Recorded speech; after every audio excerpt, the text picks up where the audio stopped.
How's it hanging, YouTube? Peter here, your Ginger Jory geek. Welcome back to the channel for my second live stream of the day. I'm trying to compete with Rob Fatstacks for most live streams in a 24-hour period. Welcome back to the channel. Got loads to get through tonight, so can't do it alone. Let's bring in the usual crowd, and we'll start off with good old James T. Keegan. Ayo. Ayo. What's up? Ayo. How are you, my friend? Are you well? I'm very well, yeah. It's the highlight of my week, so I'm hoping to actually remember this one. You mean you don't remember the last one? No, I watched 30 seconds of it and I had to turn it off because I was so ashamed. Yeah, so. That's what we're aiming for on this show, that the panel all leave feeling thoroughly ashamed. Exactly. So I'm pleased that we achieved that. That's good. Next, I'm just going in order of my screens. We've got the main Mowl himself, Dr. Von Hoot. How are you doing? Okay. You're on mute, Hoot. Are you wet? Well, he's wetting his beak. Mute. I'm very muted, apparently. Yeah. Yeah, right, guys, how you doing? I'll do all that bit again. No, it's good to see you. Well? I am very well. I am excited for the geekiness and, you know, just spending some time with James when he isn't slurring all his words. It'll be great. I suspect we're going to get this kind of comment quite a lot tonight, James. So I deserve it completely, 100%. Oh, yeah, absolutely. Yeah, I think we all agree. Yeah. Von Hoot, going to be interesting to talk to you and James later on because you've both been to see the Transformers movie. Yeah. So no spoilers later because I ain't seen it yet. I'm going tomorrow, but I'm looking forward to getting your thumbs up or thumbs down on it. So that's going to be interesting.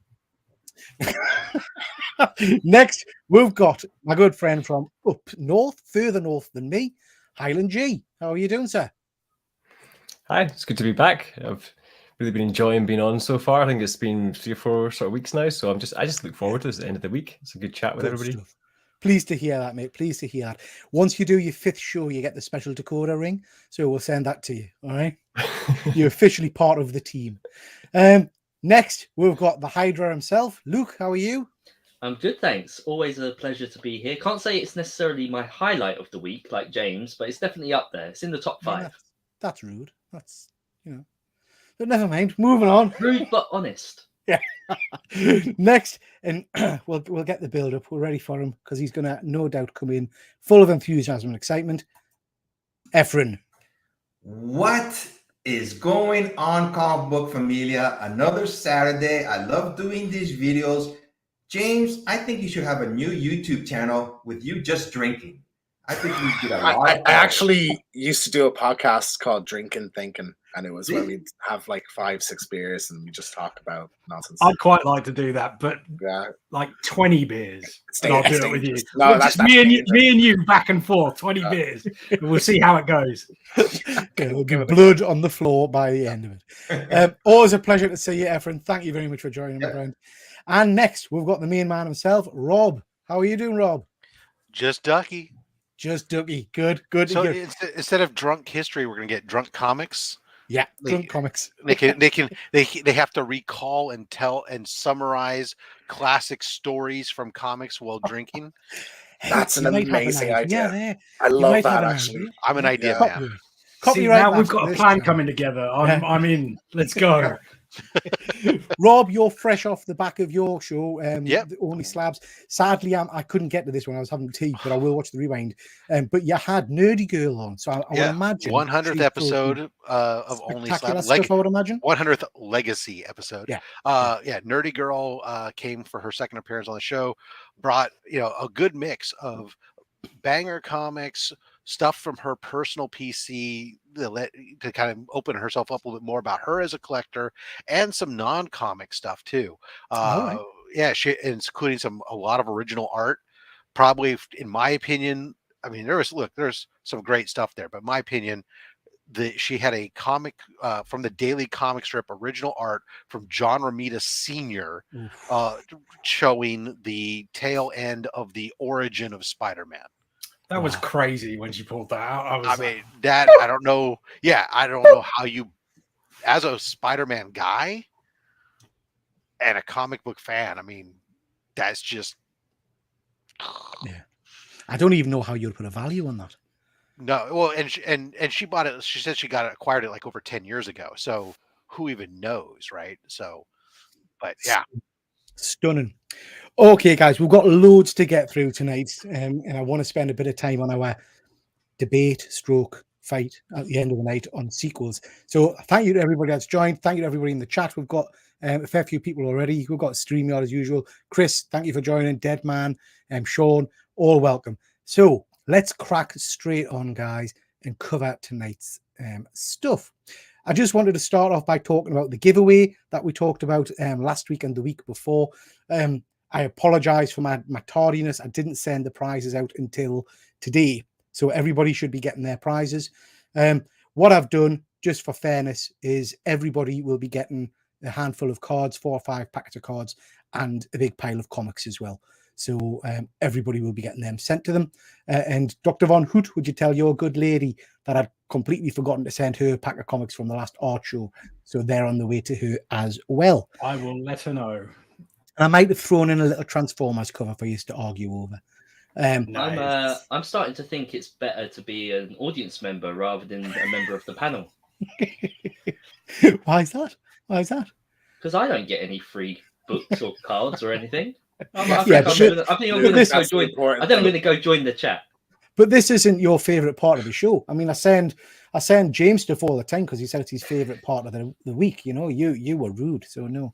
Everybody else in the Your panel. prize is spending time with me, quite frankly. Just yes. to Well worth it. confirm, every other person on the panel has got freebies over the last few weeks and gifts for being on the show. Just not you, Luke. Just saying. Story of my life. It's funny You're 'cause muted, it's Rob. true. You're muted. What do you give the man who has everything? That's the trouble, isn't it? well, he sent me a car. Exactly. Yeah. It was like Yeah. Oprah. You get a Yeah. car. You get a car. Absolutely. I even asked what colours you all wanted. You know, Yeah, but yeah. never mind. I mean, it was a Fiat 500, but what are you gonna do? It's the thought that counts. That's right. Matchbox, wasn't it? Matchbox. Evening, Fuzzy. Thank you very much for joining. Always nice to see you, my friend. Okay, guys. So cracking on with the news. Nice quick bit of news. Chris Helmsworth calls 444 too silly. No shit. That's a bit of a shock. That's a wasn't it? shocker, that one. Yeah. Yeah. This just I mean, in. it's nice that I think they're actually recognizing that it was dog shit now, and yeah. Anyway, I'm not even going to talk about that. That's just obvious. Star Trek fans, this is news. Boba Fett star. I can't say that Wouldn't name. be a fan. Star Trek fans won't care. Star Wars fans, even. There you go. I thought you were joking for a second. I was joking. That was Stargate fans. Yeah. You'll be- Buck Rogers fans will recognize Twiggy. No. So Boba Fett star joins the cast of Ahsoka as the first live-action Captain Rex. I don't know who Captain Rex is, so I'll come to you, James. Is this exciting? Very. Rex is like the most prominent clone character in the Clone Wars show, and he's also in Rebels. And like there's sort of a fan theory that's like half confirmed that he's like in a shot of Return of the Jedi, like he's there on Endor. But it's like something fans have really wanted for a very long time to see him in live action. He's very heavily tied to Ahsoka as well. He's like part of like Anakin's squad, and he has a good relationship with her. So people have kind of wanted him to cross over into live action. So yeah, I figured, I'm surprised that they're actually announcing it. I thought it would have been a good surprise to have in the show.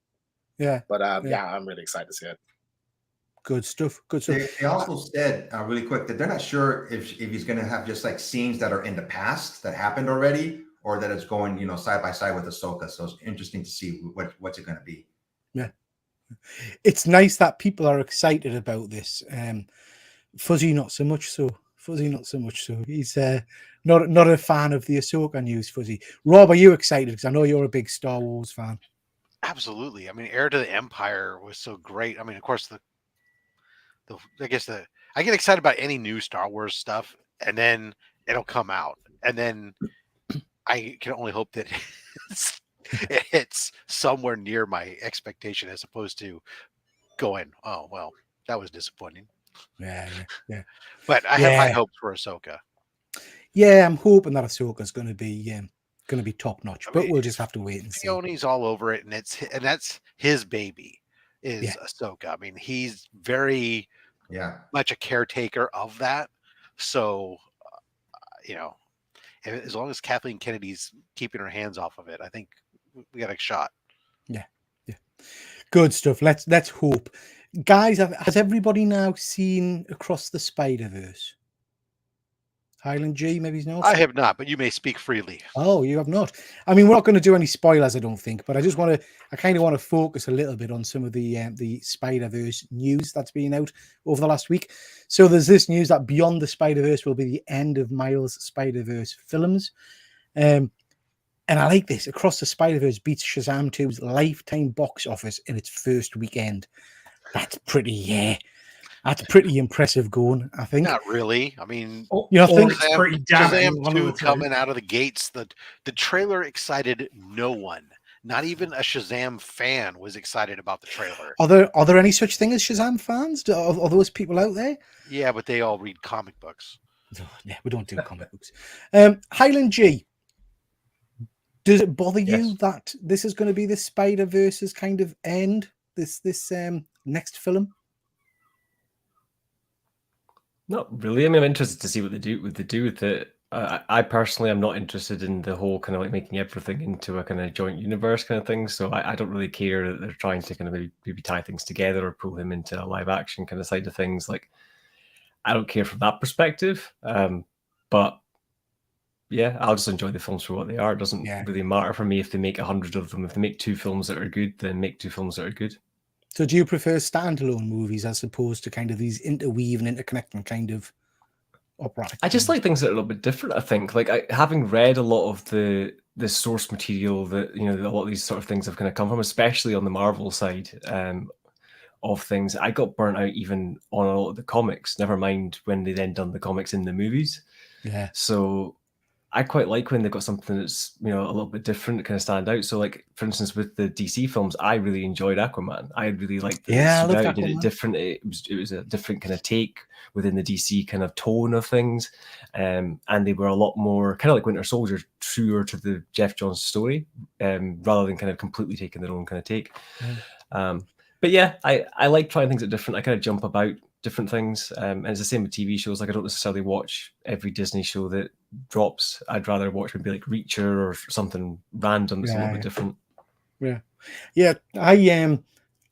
I particularly enjoyed Aquaman, and I went into it not expecting to like it. I went to see it because it's a superhero film. I'd see all superhero films, but I don't know. It kind of, I think because it was so standalone and I didn't have any expectations. What about the rest of you guys? Are you thumbs up or thumbs down? Are you fans of the Aquaman movie? Or yeah, Last time I watched it, I fairly enjoyed it. Like, I think it's not amazing. It should not have made $1 billion. I think it's absurd. Yeah. Out of all of them, it's one of the only ones. But that's it's a fun ride. I thought it was very long. That's my overriding memory. I've only watched it once. Got it on Blu-ray just there. It just seemed like it was so long that I can't really be bothered to put it on again. I mean, I'm a bit of a sucker for if they do it well, translating kind of the classic comic book costumes. And I think at the end where he gets his gold tunic and the green pants, I thought that looked spectacular. It actually looked far, far better than I think I could have ever imagined an Aquaman costume to look. Okay. More Spider-Man news, guys, for you. Updated versions of Across the Spider-Verse were sent to theaters to fix the sound issue. This is something which spoke about earlier in the week on the show we did, that a number of cinemas were struggling with the sound. I think it's quite a good move that they've rectified that issue. It didn't spoil my enjoyment, although I would say I did note that there was times when I struggled to hear certain elements of it. Luke, did you have that in the cinema, or was your sound crystal clear? It was absolutely fine. There was no problems whatsoever. I didn't even know about this sound issue until you mentioned it on your show. Yeah. So apparently there was information sent out with the film or whatever that it had to be played at a certain volume, and a lot of cinemas ignored that. Interesting. Just jumping into the chat there for a second. Fuzzy, didn't help that Zachary Levi is an absolute tool. Fair play, Fuzzy. I feel like we already knew the Miles news about 3 years ago. He's Scorpy today, isn't he? Fuzzy. Have you been drinking today? He's had a shitter. He's had a shitter day. Fuzzy, I'm 41. This is norm nowadays, pal. Oh, we've got Arista Jack. Thank you very much for joining. Nice to see you, mate. So yeah, interesting stuff. this bit of news across the Spider-Verse Lego scene was animated by a 14-year-old YouTuber. I found that quite interesting. I can't say it was my favorite part of the film, I have to be honest, but it's nice. I don't quite understand how that came to be. Anybody have any clues? Anybody read it? Yeah, he made like he recreated a trailer like for the first movie or when the trailer for this one came out, and they got him on board. I love that scene. I thought it was one because it's a style animation like Lego. So I just thought that was really fun. But also, like, I did think at the time before I knew this that like this feels like a kid made it, and I prefer that to like the kind of animated Lego movie style, you know. Yeah, I guess I'm just not a massive Lego fan, so it didn't really gel with me. Efren, you strike us as a guy that does a lot of Lego in his spare time. I like Legos. I mean, I like this scene. What James basically said, you know, it was totally unexpected. I thought it was pretty cool because they were just showing different, you know, universes, so to speak, of the Spider-Verse. I thought it was unique throwing that in there. And I enjoyed it, you know. Good stuff. Efren, I'm going to stick with you because I think you're you're a fan of this character. Superior Spider-Man returns to Marvel in the ultra controversial character is back again. Going to be written by Dan Slott. Luke, I know you're a big fan. Efren, are we happy about this? Are you excited to see more of this version of the character? I think I mentioned to you guys before when Superior Spider-Man first came out, I just did not like it at all. I didn't like what happened to Peter Parker, how Doc Ock took, you know, basically Peter died. I even, Dan Slott was on Twitter. I even wrote him a couple of messages. That's how much it bugged me. Did you beast Dan Slott? Did you? I told him, and he replied, you know, and I told him, you better bring Peter back. And it just got to me that much. I just didn't like it. You know, Doc Ock as Spider-Man. I go, it just didn't seem right. And then when he started putting the moves on Mary Jane, I went, oh, what the hell is going on here? You know, I just didn't like it. I'm not sure how this. Dan Slott's a great writer. Don't take me wrong, but this one, Superior Spider-Man, just rubbed me the wrong way. You know, I will be reading it though, just to see what's he going to do this time around. Really interesting, Efren, because I absolutely love this take on Spider-Man. So Rob, yeah, so I'm with Efren on the first iteration of, you know, with the killing off Peter and having him just run for seriously, not a huge fan of that. However, once Peter was back and Doc Ock had a new body and went off to San Francisco, that run of Superior Spider-Man, I thought that was phenomenal. And I hope that it's more like that. I'm down with that. I think it was a very cool different variation, or even potentially doing, you know, a different universe version or whatever. I mean, I know there's a lot of spider folks running around. Really, let's be honest, there's too many spider folks running around. But I did enjoy that most recent run with Doc Ock in his own body, doing his own life, not running, not living Peter's life, but living his life, trying to be a better man because he still has some of Peter's memories and that concept of great power, great responsibility, and how it changes him to try to be a better person. Yeah, I agree. You're right on that one, Rob. So that was a good series, that one. I was more upset that they ended it and put him back to the status quo. I feel like that was such a great turn for the Dr. Octopus character that I would have liked to have seen that just continue. The fact that they just pushed him back to a character reset and having him go back to his old ways of villainry, I just think it's such a shame, but that's the world we live in with comics, unfortunately. Well, I mean, the thing we've had with him so far, while he's been back as Doc Ock, hasn't been straight, pure evil the same way that he's been before. He's even his interactions where he conflicted last at the end of the Nick Spencer run with Spider-Man, it wasn't like because he was trying to do crime, something. There's other things that just happened to be going about things in different ways, and he didn't really want to battle Spider-Man in that stuff, but was doing so begrudgingly type of things. There's still some sort of respect, and he's still somewhat of a changed into character to some degree. I don't think I've read any Doc Ock post Superior Spider-Man, but then I don't regularly read the Spider-Man. He showed back up at the end of the Spencer run, and it's fine that you didn't read it because the Spencer run was not worth reading. I mean, it wasn't worth printing, but it didn't stop Marvel. But yeah, good stuff. I'm looking forward to it. I'll definitely be picking that up. James, going to come to you next. This news about Tom Holland going to take a year away from acting, I think that's fair enough. Do you? I think he deserves a bit of a breather. What do you think?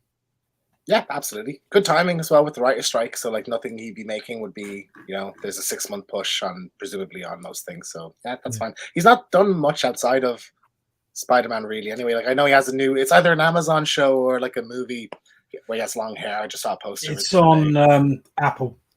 And I think The Crowded Room. I've just started watching it. I think he's had a bit of a kick-in for it, is my understanding, that it's not being particularly well received. For the new thing he's in? Yeah. Okay. Yeah. It's been okay so far. I watched the first couple episodes. Yeah.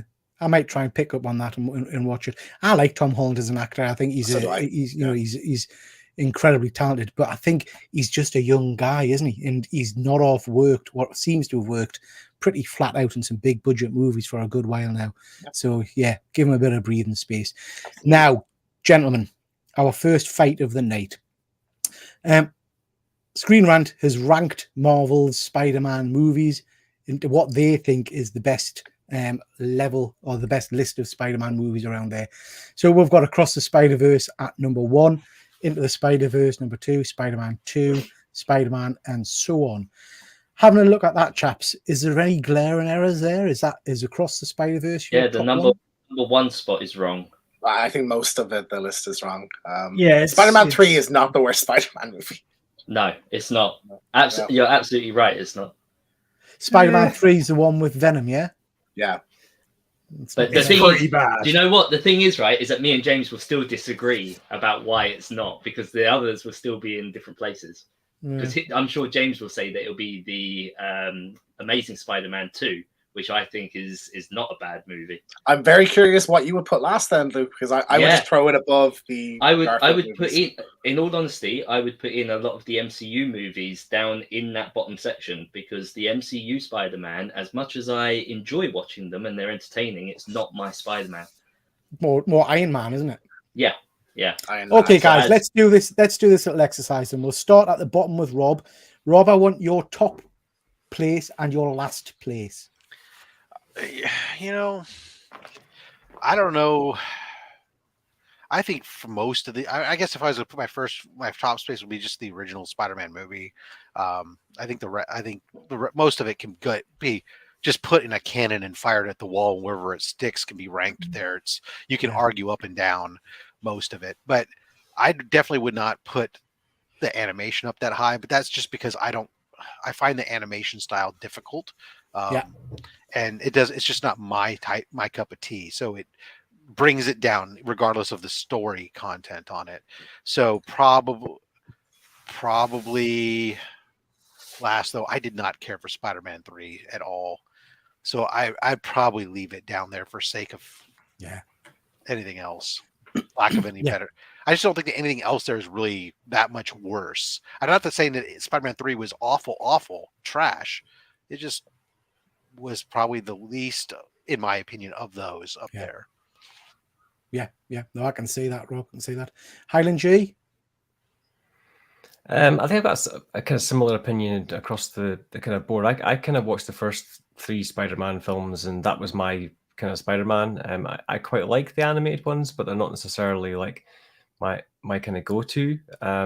I would definitely say the Amazing Spider-Man ones are probably at the bottom. They're just ones that didn't really appeal to me at all, regardless of good or bad. They just didn't really appeal. And the current Spider-Man stuff, they've changed up a lot of the lore on the kind of like main Spider-Man kind of team and friends and stuff quite a lot. Like when they're out doing adventures, he's just Spider-Man, but like the main foundation is very kind of changed up, which again, I didn't attach to quite so well. So I'd probably move Spider-Man 3 up to below Spider-Man, and maybe put the animated ones below the first 3. Wow. Okay.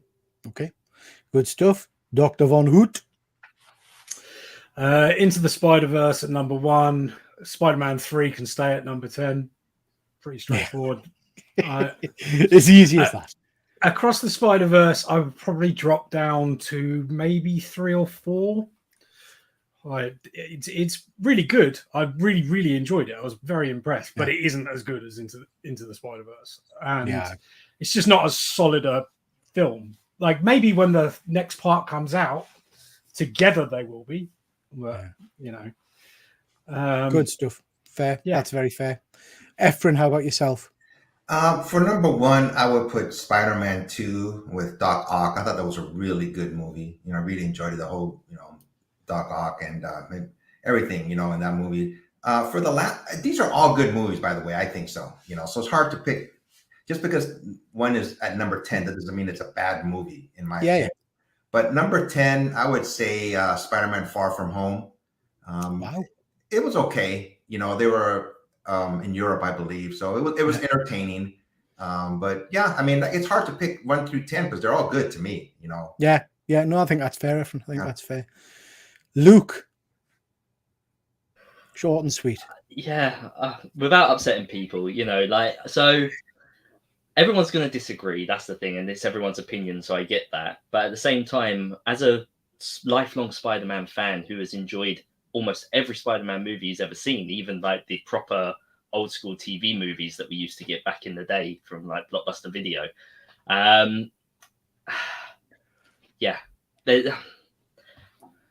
Into the Spider-Verse is my favorite. It's one of my favorite movies by far for superhero movies. Granted, it's animated and not everyone likes it, but that's my choice.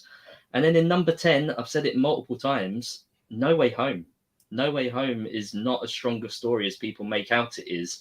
And again, this might be to do with how often I've watched some of these movies, the nostalgia I feel for them. There's a whole lot of other characteristics that come into play.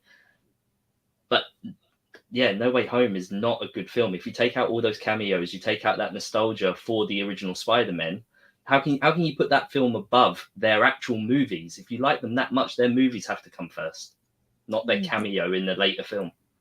I mean, I right. I agree with you. It's not as strong a film as it could be as a narrative, but that's just bollocks. What you just said then. It doesn't have to be anything. Like, it's about a kid. It's about a kid who can't get into college, so he consults a wizard who should know better. Yeah, don't get me wrong. It's not as about strong people as it bitten should by be. spiders and getting powers, Luke. Like, it's Yeah. It's just. All right, we're not allowed our opinions here. You're allowed your opinion, but that doesn't mean that you can't be wrong. Again, like... James, what about yourself? It's funny because I think from 7 up you could like put them in any order really, and I wouldn't argue or necessarily disagree. They're all fantastic movies. Bottom, Amazing Spider-Man 2. I think it's just a slog to watch. Like, it's embarrassing at moments, like how they handled some of the villains. I think the Gwen story was well done, but aside from that, there's nothing really of value in that movie to me.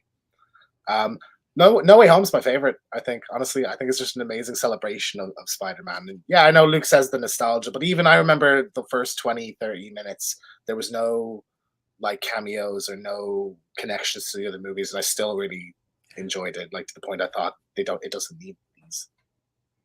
Yeah, good stuff. For me, it's probably on par Into the Spider-Verse and Spider-Man 2 is this joint number 1 spot because I love Spider-Man 2. And I think for me, 10th place is right. Spider-Man 3, I didn't particularly like at all. Okay, interesting stuff. Just looking at oops, sorry. Can I just point out as well, like just one thing in defense of Spider-Man? No, You're you on can't. mute. You're on mute, Luke. Sorry. In defense of Spider-Man 3, and not to go too much into it anyway, because I know it's not perfect by all means. I love Sam Raimi. He does amazing films, and this was a trilogy that was heavily impacted by the studios wanting him to add more things and do more. Like, he's gone on record saying that. But why is it when people say, "Oh, it had too many characters"? Why is that one frowned upon, and yet the other movies where they have piled in all the characters, that's okay? Because and again, like Wednesday Addams can do her funky little gothic dance, and everyone loves it. But if they do it with, in a fun comic book movie for kids, I think the bottom line is everybody's got different opinions and different views and likes different things. Yeah, no, and I think absolutely. But I started my plea with saying everyone's got different opinions and no one will agree with me. But then to have everyone literally no, I think there's a difference between saying everyone's allowed other opinions to people saying your opinion's wrong. That's the difficulty. And I think I think people can have different opinions. It's just not telling everybody that their choice is wrong for whatever reason. Yes, Rob.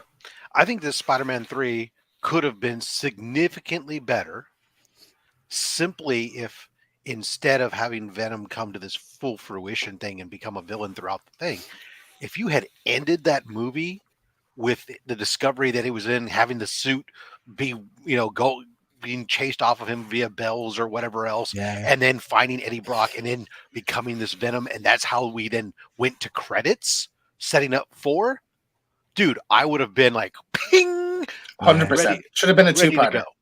Yeah. Like the next one a year later, and yeah, absolutely, I 100% agree with that. So that's our views, guys. But it's interesting if we look at Rotten Tomatoes in terms of their scoring of all the different Spider-Man movies.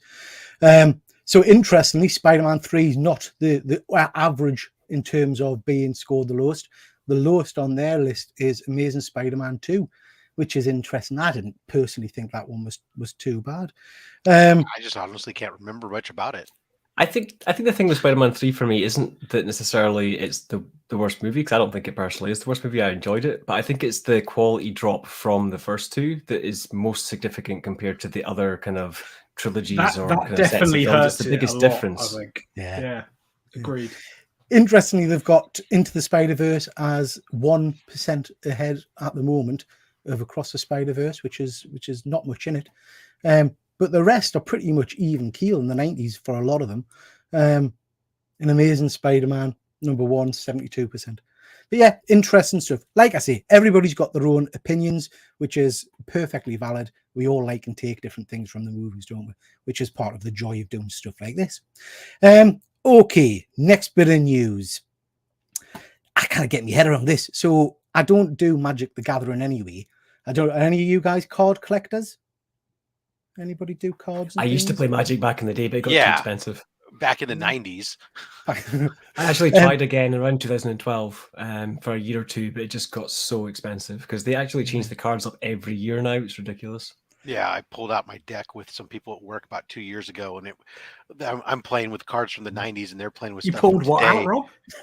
I let it pass. I whipped my deck out right in front of everyone, right at work. I remember right the on the classic table, like ice decks, right and on the stuff, and they table. were just Said, "Here like you the go." generations. That's what I grew up on. It was a horrible game. As people, nobody knew what each other's cards could do or anything else. But well, I find this really bizarre. So there's a one card, the One Ring, which is out there apparently, and people are offering $1 million for it, for a card. I'm assuming there's only literally there's one in the world. Yeah, one of. Is this some kind of Lord of the Rings tie-in promotion? Yeah, thing? yeah. Well, why did they make I didn't think Magic the Gathering was Lord of the Rings. I don't know if they're doing an extension or something. It's not. I assume it's a crossover. It must be a one-off crossover. Yeah, they don't have any lore tied.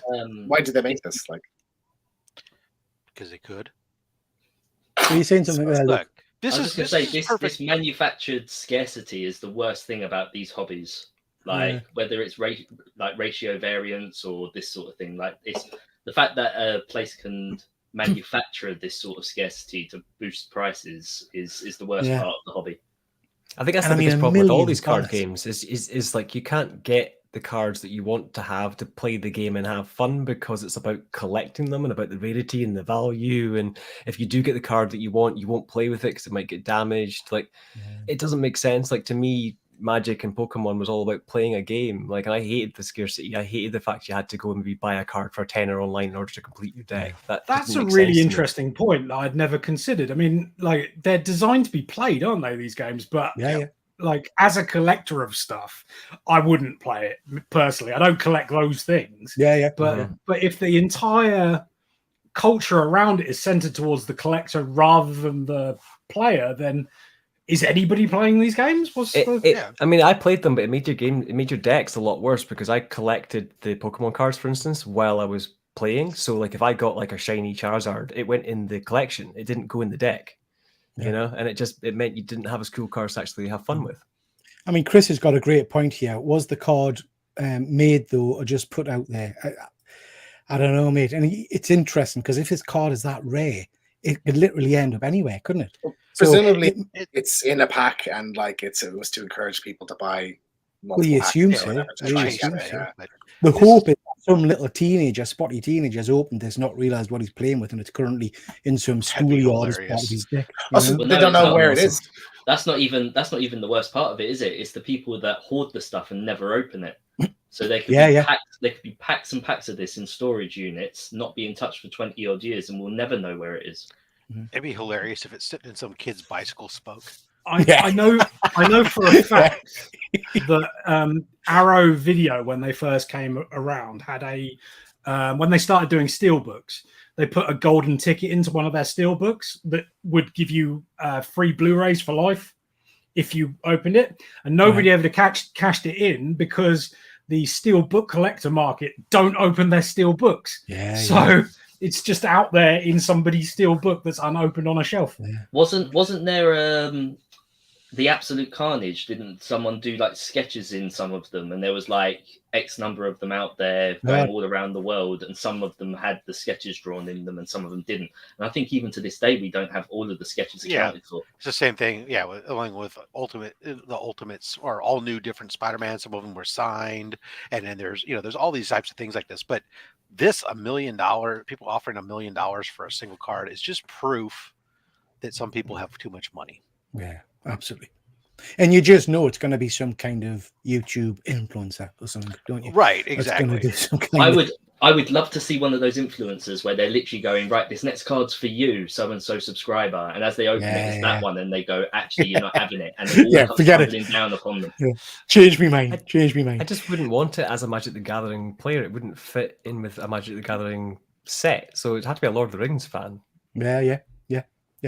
I mean, don't get us wrong. I want it because I want £1 million. Do you know what I mean? As a player, though, when I'm playing, I really don't care what the theme is. I care about what the card does and how is it going to fit with my deck and what I'm playing. That's the only thing I care about. Does it have the right elements? Can you play it? Exactly. Is it going to complement my existing deck, and is it better than something else I now have to pull out of my deck in order to put that card in there? Yeah, interesting stuff. Efren, Blue Beetle, are we excited yet? This is a new poster that's just come out. I'm excited because I like the actor. I forgot his name. He was the actor in Cobra Kai in Netflix now. I think he's a good actor. I think he's perfect for the role. He's a Latino, which Blue Beetle is. I'm looking forward to it. I think it's going to be humorous, obviously, and hopefully, I know James Gunn has nothing to do with this movie. I don't believe. I think it's like an Elseworlds movie. So I'm looking forward to. Hopefully, it's a good movie. DC, has always their movies are not up to par like their animated movies. But yeah, hopefully it's a good movie. I will be watching it. Curiously, I like the character too. I'll be going to the cinema to see it just because it's a superhero movie. Yeah, exactly. Can you throw that graphic back up? Does that not an 80s movie poster? It reminds me a bit of the Leader. Did the Elite Battle Angel? That it does look very Elite. A little bit because of the sword coming up, but I mean the way that that kind of script in that blue pinky. I mean, this just screams like mid 80s.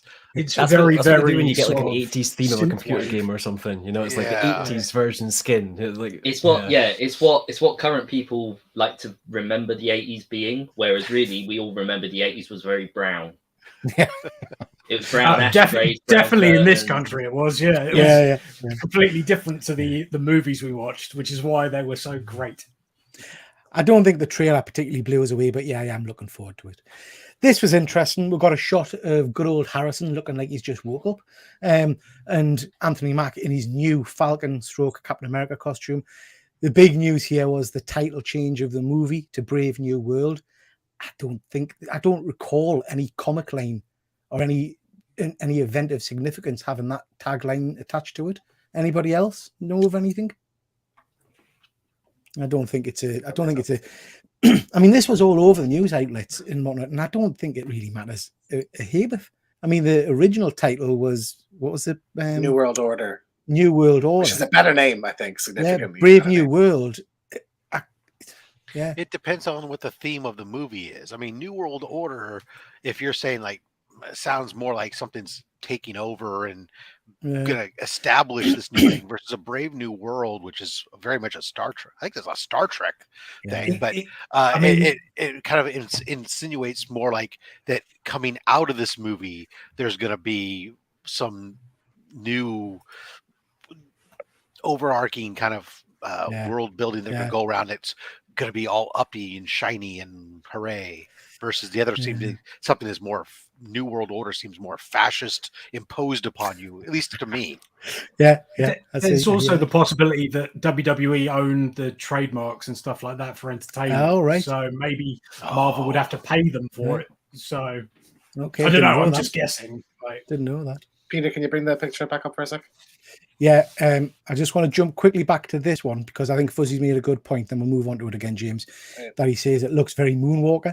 I remember seeing the trailer and stuff for Moonwalker on the Michael Jackson movie. Yeah. A Drive. Yeah, it does look very similar to that. Yes, James. Harrison Ford has torn pants, so people reckon that's a Red Hulk. Where are his pants? I can't even see his legs. You can sort of see a bit of skin coming out there, but they're like all torn up. I had heard a rumor, or I read a rumor, and I just dismissed it as bollocks, that this was actually going to be World War Hulk, that we're getting the full Red Hulk scar, all the rest of it.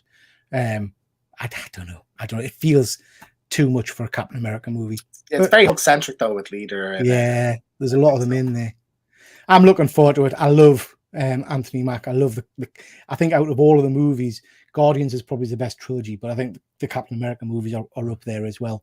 So I'm hoping this is going to be very, very good. What's the costume crossing over and stuff now anyway, so like all the Captain America movies and the Thor movies and so on are like they're not standalone like Thor stories anymore. They're still Avengers stories just within their kind of little pocket.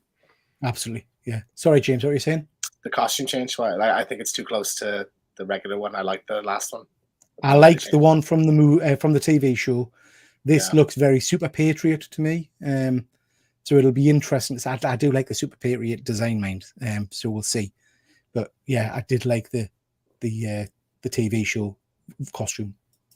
Okay, guys, quickly touching on what we've been reading this week. James, you're up first. Lost Stars. This is more Star Wars porn, or? No, so it is a love story, but it's significantly less smushy than Battle Scars is. But I know, right? Connie recommended this.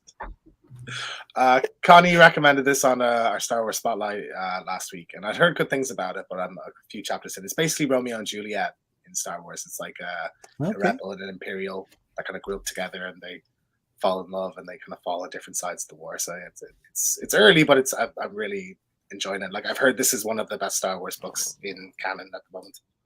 Excellent. Sounds good. Anybody else been reading anything you want to mention? Anyone? I just started reading Superman Lost.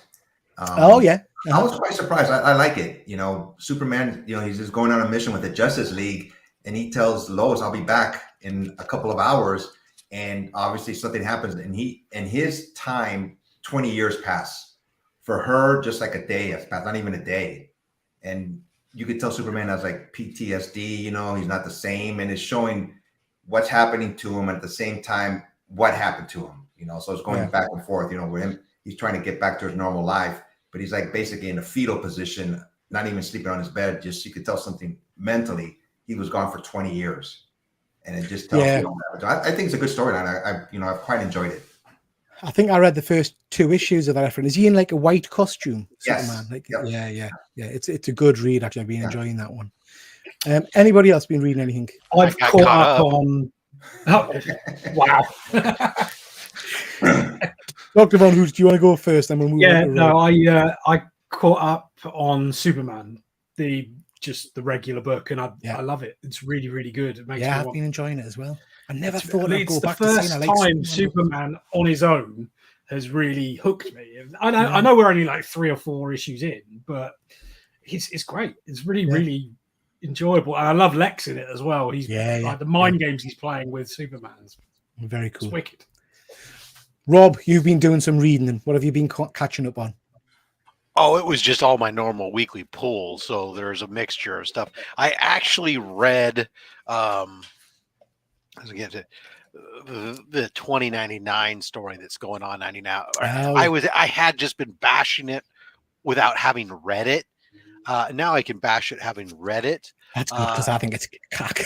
I mean, there are pieces of it that aren't as bad as I had feared, but there's a lot of it which is just not good either. So, but yeah, other than that, I mean, just the usual stuff. Good stuff.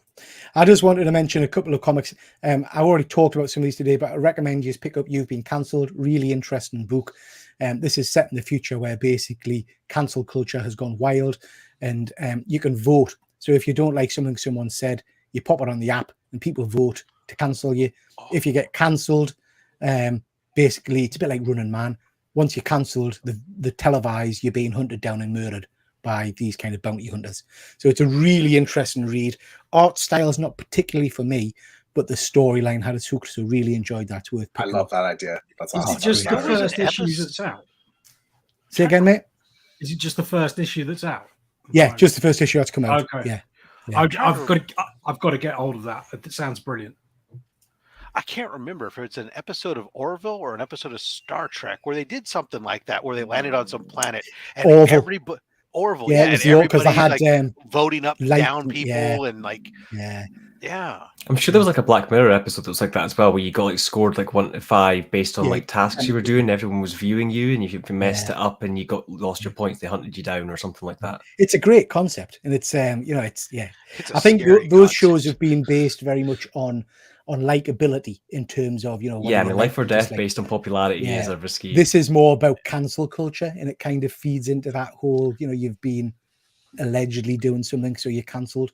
So one of the guys that gets hunted down is a pharmaceutical company bigwig, and he raises the prices of his drugs so people can't afford them, so he gets cancelled, and then they hunt him down and murder him. Is there any kind of group that vets like what you can be cancelled for, or is it just open? It's not got that far yet. There's a good twist at the end, which I'll not spoil. It's worth picking up and reading, guys. I enjoyed that one. Okay, just briefly to touch on Flash 800. I'm a massive Wally West fan. He's my Flash. This issue was everything I wanted it to be. It's 4 or 5 individual stories, all centered around Wally and his villains and things like that. Loved it. Red Goblin. You know I've been singing Red Goblin's praises for a while. I really do enjoy Normie. This I really hated because this is one of those forced Marvel tie-in issues where they've slapped Carnage rules into the middle of the book, and it doesn't work. It doesn't flow. It disrupts the story, and it really irritated us. So yeah, not a big fan of them doing that with books I'm enjoying reading. Last issue of Daredevil was stunning. Can't recommend that one enough. Ended on a real good cliffhanger with a new kind of mission for Daredevil in a new costume, but really, really nice. Enjoyed that issue a lot. Like I say, earlier today, I did a 45-minute show called This Week's Comics, where we touched on all of those books in more detail along with other books. I'm probably going to do that going forward because I enjoyed that. So if you want to know more about my week's reads, go and check those out. Okay, guys, what we've been buying. So what we've picked up this week. So just whilst you all grab around whatever you might have, I just want to mention a few things that I've got. Make myself big. So I got this Rogue figure from So Toys. I absolutely love her. Her costume is stunning and really nice. That head sculpt is pretty good. Quite like that one. You get a secondary sculpt, which is the stuff of nightmares. It's just horrific. Not absolutely nice. Horrendous. Not nice at all. But the actual Rogue figure is superb. And it's got that kind of classic animated series vibe to it. So really pleased with that figure. There's a review on my channel. Just to mention, I will be doing again probably some solo live shows coming up in the future. I bought a mystery box off eBay for I think it was £20 or something, and I've unboxed that already on the channel, and I loved it. So I noticed they were doing other mystery boxes, so I've picked up 2. So I've got a signed horror pack, so I'll unbox that at some point. And this one got us really interested. This was £15, and it's a strange and quirky set. So 20 books, I think it is, of strange and quirky comic books. So I'll be unboxing them at some point because they look like fun. Okay, who else has got something to show? James, you got anything? I'm still waiting on Anakin to arrive, so I haven't bought Anakin this week. I've been a good boy. Nothing. Good. But you're going to have Anakin soon. Looking forward to that. I should have him for next week's show, hopefully. Excellent. And I'll have some Star Wars figures to show off on next week's show as well. Well, that's very good timing. Yeah. Luke, have you got anything you want to show? I've got nothing to show, but I do have some exciting news for myself because I'd been after a particular book for a long while and I actually won it on eBay.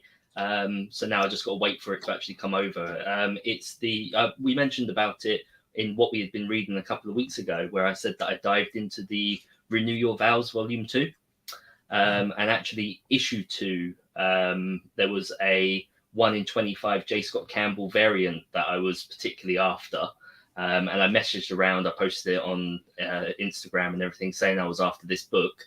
And fortunately, one came up. So I kept very quiet and I just watched it for 9 days and threw in my bid at like gone midnight our time, which I think was about 7 o'clock their time. And luckily, no one else bid for it and I won it. So now I've just got to wait for it to come in the post. So I might be able to show it at a later date. But right now, I'm just excited to be getting it. Yeah, excellent. Good stuff. Good stuff. I know you've been after that one. Ephraim, anything you want to show off? Yeah, Luke told me about that cover and he sent me a message. Now I want it too. I was like, that's a nice looking cover, you know. I was going to bid against him if I found one, you know. Just kidding.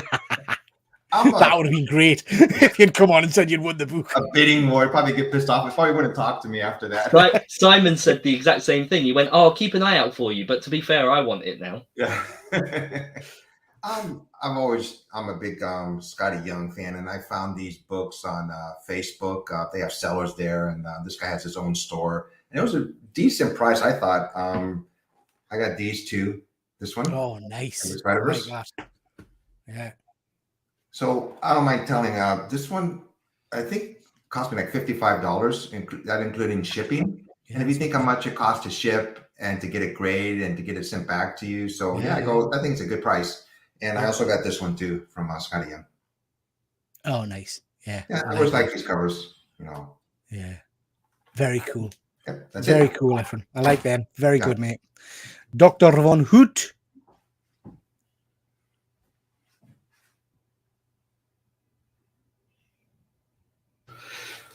So a little over a month and a half ago-ish, I bought a book from the US and it was sent over via eBay's international shipping shipping program.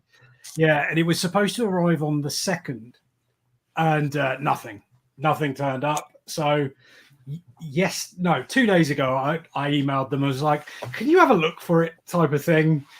Just expecting them to look through their tracking because it says it's somewhere in the country, just that they haven't actually sent it off. And instead of looking for it, they just refunded all my money. So, like, all right, I'm not getting that book. So I go onto eBay and have a look around, and it turns out a bloke just 15 minutes up the road is selling a copy for about 30-40 quid cheaper. So I jump on that, and he says, instead of sending it in the post and it might get cracked, why don't I just drop it off? And he came over today with nice. Yeah. So I'm really chuffed to have this. It's cool. It's very me. Yes. I love this cover. It's so cool. Yeah. And Very nice. Significantly cheaper than I was buying it from the US. So I bet. It's a win all round. Got a question for you from Deadman. Are you reading Plan 59 from Outer Space? I'm not. I only saw that was out a couple of days ago. I was looking through a comic store online, and I think I might order it, but not yet. Yeah, good stuff. Highland G, have you got anything you want to show? Yeah, I've got a couple of books that I've been picking up. So I've been picking these up for a little while. These Usagi Yojimbo. Let's see if I can get you to. Oh yeah. Kind of covers. And I was trying to find a way to display them because it's a full wraparound sort of Stan Sakai art with the turtles and kind of Usagi on them. I couldn't find a way to display the single comic itself, so I got a second one, and then I could just put it very together. Cool. Yeah. So good I've been idea doing that for each of them, just so that I've kind of got the sets. I believe there's going to be 5 total, so it'll be 10, and I'll just display them together on the wall. Yeah. I do like those cases you get. I might have to pick up some of them myself. They're very cool. Good stuff. Good stuff. And finally, Rob, I would imagine you've got something to show. Muted. You're muted, Rob. Can you hear her? You're muted, Rob. I said many fascinating things and explained cold fusion. I don't know why you guys couldn't get it. It was probably the government trying to silence me. So I'll just talk about comics. I was saying great pickups are DVH. I was actually looking at some of those earlier today, upgrading some of my copies. But first, earlier on Monday, I had a few pieces, a couple slabs come in that I unboxed. I had this shiny gold from BTC Collectibles for just the modern Batman 135, but it's all foily and gold. Shininess. Very nice. So that came in. And then I upgraded a couple books because now is the time to upgrade. I had upgraded Amazing Spider-Man 23, the first appearance of the Goblin. The copy I had originally bought raw and sent in to get graded came back a 1.8, which was abysmal. So I'll pick up a little 5.5 action. Who's that the first appearance of, Rob? It's the third appearance of the Green Goblin. All right, sorry, yeah. So I have a copy of this book, but unfortunately I've got like a dust shadow going all the way down from where the books were all piled on top of each other. Yeah. I bought it that way. That was damage done beforehand. But it's such a shame because on a white cover and it's like almost thick black. It's such a shame. And I always find it's interesting. They got this this one actually I'm thinking of a different book. Never mind. But yeah, so I was happy. Like very cool. The 1.8 I had didn't present bad, but it was just like gnawing at my head that I had a 1.8 in that run at that point in the run where the books aren't that expensive. So it was like, okay, let me pick up a 5.5. And then the other book that also was gnawing at me that I had picked up a while back and it came back like a 3.5 because I missed some shit on the back cover, part of my French. So I had to upgrade 78 there, first Prowler. Grab a 7.0. That's so cool. It's one of my favorite covers of and you can pick it up. I think I picked this up for less than $200. Yeah. So it's very I'm happy. Nice. But yeah, there'll be some really big pickups. There's some other big stuff that's come. You'll just have to tune in next week. Yeah. Or in the coming weeks. Good stuff. What's the first appearance of the Ultimate Prowler? Anybody know what issue that is? In Ultimate First Miles Morales is the same issue. Ultimate Fallout 4. Yep. Is it? Is that because I was gonna get it, and I realized it's the Miles book. I was like, okay, never gonna own that then. Okay, interesting. Okay, guys, moving on then to what have we been watching this last week or so. Just wanted to mention, I'm sure everybody is aware, but this Stan Lee documentary is out June 16th on Disney Plus. Cannot wait for that. I'm really looking forward to it. The trailer looks really, really cool. So yeah, that's June the 16th. Should be fun. Just got a quick question there from Shake and Bake. How do you buy from people that have too much invested in the book right now, but won't budge? You don't. I mean, take some advice from Peter. You just say, "Okay, I'll just pay what you want for it." Don't pay more than what you're willing to spend. And if somebody values it more than you, then just keep looking. Yeah, it's really hard, but because you get into that kind of that eBay mindset. So there's a book that I'm after that I know is worth a lot of money. It's up for sale in the States for I think it's about 1,200, 1,300. And somebody was selling it on eBay for $750, and I still put in an offer below $750, knowing fine well that $750 is a steal. And then the guy took it off and decided to hold on to it until the prices went back up. I did that this morning. There's a book that I'm looking at that the guy wanted $500 for it.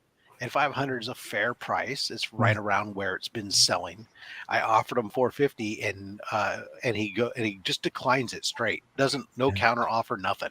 So then I came back at $475. Again, just decline. It's like, why do you make an offer on if you're just going to decline at that price? It's like, so at that point, I don't want to pay the $500 now because it's principle that you wouldn't even come back and say, "Oh, I'm sorry, I just lowered the price." Some kind of reasoning. But I was talking to my wife. It's all auto decline now. You can set it up in the actual listing. But why put up auto decline if you're going to have make make an Well, offer as an they make option. an offer as an Just turn off automatic the make an thing. offer. If you put a listing on eBay and it doesn't go through the first time and it recreates automatically, eBay automatically put on accepting offers, even though the person never chose to put it in. Frustrating. But I don't know what you guys are like. I don't know if it's just because of my brain or what, but I get into that kind of, I almost go on a huff. Do you know what I mean? So even though I know it's a good price, it's like, nah, I'm not, even though I want the bloody book, I'm not buying it anymore because you've irritated. Yeah, I've got into so many debates about eBay prices and it was really just a good price to begin with. Yeah. So I'm kicking myself because this guy's taken the book off and I want it and I should have just bought it for the price. I just had a quick look and it's Ultimate Comics Spider-Man 1 is the first Ultimate Prowler. Just so you know. Right. I think I've got that then because I bought an Ultimate collection from auction a while ago, which had hundreds of Ultimate books in. I've got a feeling that was one of them. Ultimate Spider-Man #1, you said? Yeah. So that's the first of the Ultimate books. Yeah. All right. Oh, cool. I have that. And a 9/6 signed by Bagley. Oof. Flexing, Rob. Oh. Nice. Very nice. So yeah, looking forward to this Stan Lee documentary. Flash. Not going to mention too much about this. Efren, I know you've seen it. This is out this week. I've got my tickets booked for an advanced screening on Wednesday night, so I cannot wait to see it. We will be talking about it next week. We're probably going to change the format of the show a little bit next week, so we've got more time to talk about Flash and Transformers in a little bit more depth. Probably still not do spoilers, so people can still watch if they haven't seen them yet, but to talk about the general themes of the movies and things. Anybody else booked in to see this week when it comes out? Seen it Wednesday morning. Yeah, Rob. Thursday, we have a private screening for a whole bunch of YouTubers that are going to Heroes Con together. So a lot of us that are arriving Thursday night before the convention, where we have a private screening to go see it. Wow! So that'll be cool. That'll be incredible. Luke, are you going to venture to the cinema to see this one? I would like to, if I can. I don't think it's going to be this week if I do. So yeah, I'm just going to have to hold off and wait and see. Yeah. Efren, we know you've seen it. Are you going to see it again, mate? Yeah, I'm going to see it again. But when I seen it, it was just like a sneak preview, and it wasn't a completed film, so to speak. I just want to see what they've added to it. You know, I'm going to check it out again, definitely. And DVH, how about you? 100%. I would expect Friday morning, maybe Thursday. I saw Transformers on Thursday, but I do have to work Thursday nights, so it's yeah, very cool. Because it's going to be quite long. Efren, you've seen it. How long is it? 2 and a bit hours. It was about 2. It was over 2 hours. You know, and it went by. So quick. it's not a 3.5 or anything. Yeah. Okay. Yeah, it was over 2 hours. So. Yeah. Highland J, you don't go to the cinema that much. Is this on your radar? Or? Yeah, but I mean, even if it was, like, I'm just not interested in his version of the Flash. Like, not ignore his personal life. I just didn't like his version of the Flash. And for me, CW's already done Flashpoint. It's the first 2 episodes, and it was almost perfect. So I don't really need a Flashpoint movie. So I'd like to see some of the little like Batman things and other things that they're tying into other characters. But I'll probably watch that either later on, YouTube or something. I probably won't go see the film. I mean, I agree with you. I'm not a fan of his version of the Justice League version of the Flash. I'm all about Keaton. I'm going to see it for Keaton. I'm not lying. Yeah, I can see the nostalgia reasons to see it. Yeah, absolutely. Shake and Bake's asking what actor's playing Ghost Rider. They haven't announced a new Ghost Rider movie yet that I'm aware of, but obviously it was Nicolas Cage played him in the last 2 movies. I don't think they've announced a Ghost Rider movie, and then there's a guy I can't remember. James will know because I think he's a. Well, then you had the actor who played Robbie Ray as Ghost Rider in Agents of Shield. Agents of Shield. Gabriel Luna. That's the fella. Yeah, is he coming to a convention or something? Yeah, he's at Liverpool. If I have time after Jensen Ackles, I'll meet him and get a Last of Us poster signed. Good stuff. Good stuff. Oh, just lost someone. Who've we lost? Efren. My mate Dave, who's just set up his own YouTube channel.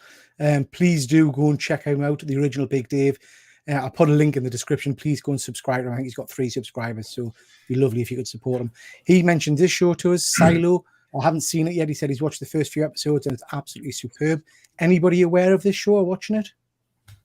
I've been seen watching that as well. seen the trailer a few times on YouTube, but I didn't even know which company had made it, which streaming service. But now I know. I'll check it out. Yeah. Is it any good, Efren? Have you been watching it? I haven't seen it, but when I did my latest live video, I did talk about shows to watch, and I heard a really good reviews on this movie. And Apple Plus, they have some really good shows that they are producing. They did one called For All Mankind. I don't know if you ever watched it. It was about the space race, you know. They had continued, and they do really good shows. So I'm definitely going to watch this. This is a series. This isn't a movie. It's an ongoing. No, it's a series. Series. I've watched the first few episodes, and like giving anything away, there's basically just a bunch of people, civilization living in a silo, and they're all following these kind of rules, but part of the history is kind of been lost, and they're starting to question how and why they ended up in the silo, and that's basically the mystery of the kind of story. I mean, it sounds a little bit like Lost. That kind of there's elements of that. There's elements of Westworld, things like that, but it's just really well done. I might have to jump on that one and watch that. It sounds interesting. Let me know how it is. Sounds good, right? I haven't got Apple anymore. Okay. I'm intrigued, but so I think we've just getting a kind of a 30-day free trial or something. So I'll maybe give it a watch. No, Luke, the first season of it will probably be good, and then it'll turn to cack after that. I just wanted to mention this. I hadn't appreciated this was on Disney Plus, so I'm behind. So I've just started watching season 4. Lucky you. Yeah, 2 episodes in. I absolutely love this series. It's one of the best series I think they've done. It's amazing. So just to mention that this is out on Disney Plus for anybody that wants to watch it. I think it's all on iPlayer as well. Is it the more up-to-date ones? Yeah. So tremendous series. And what we do in the shadows, it's just it's good fun, worth watching. James and Dr. Von Hoot, without any spoilers, give me your brief thoughts on Transformers: Rise of the Beast. I'm going to see it tomorrow, so I'm looking forward to it. I think. James, we'll start with you. I look forward to it because I thought it was pretty good.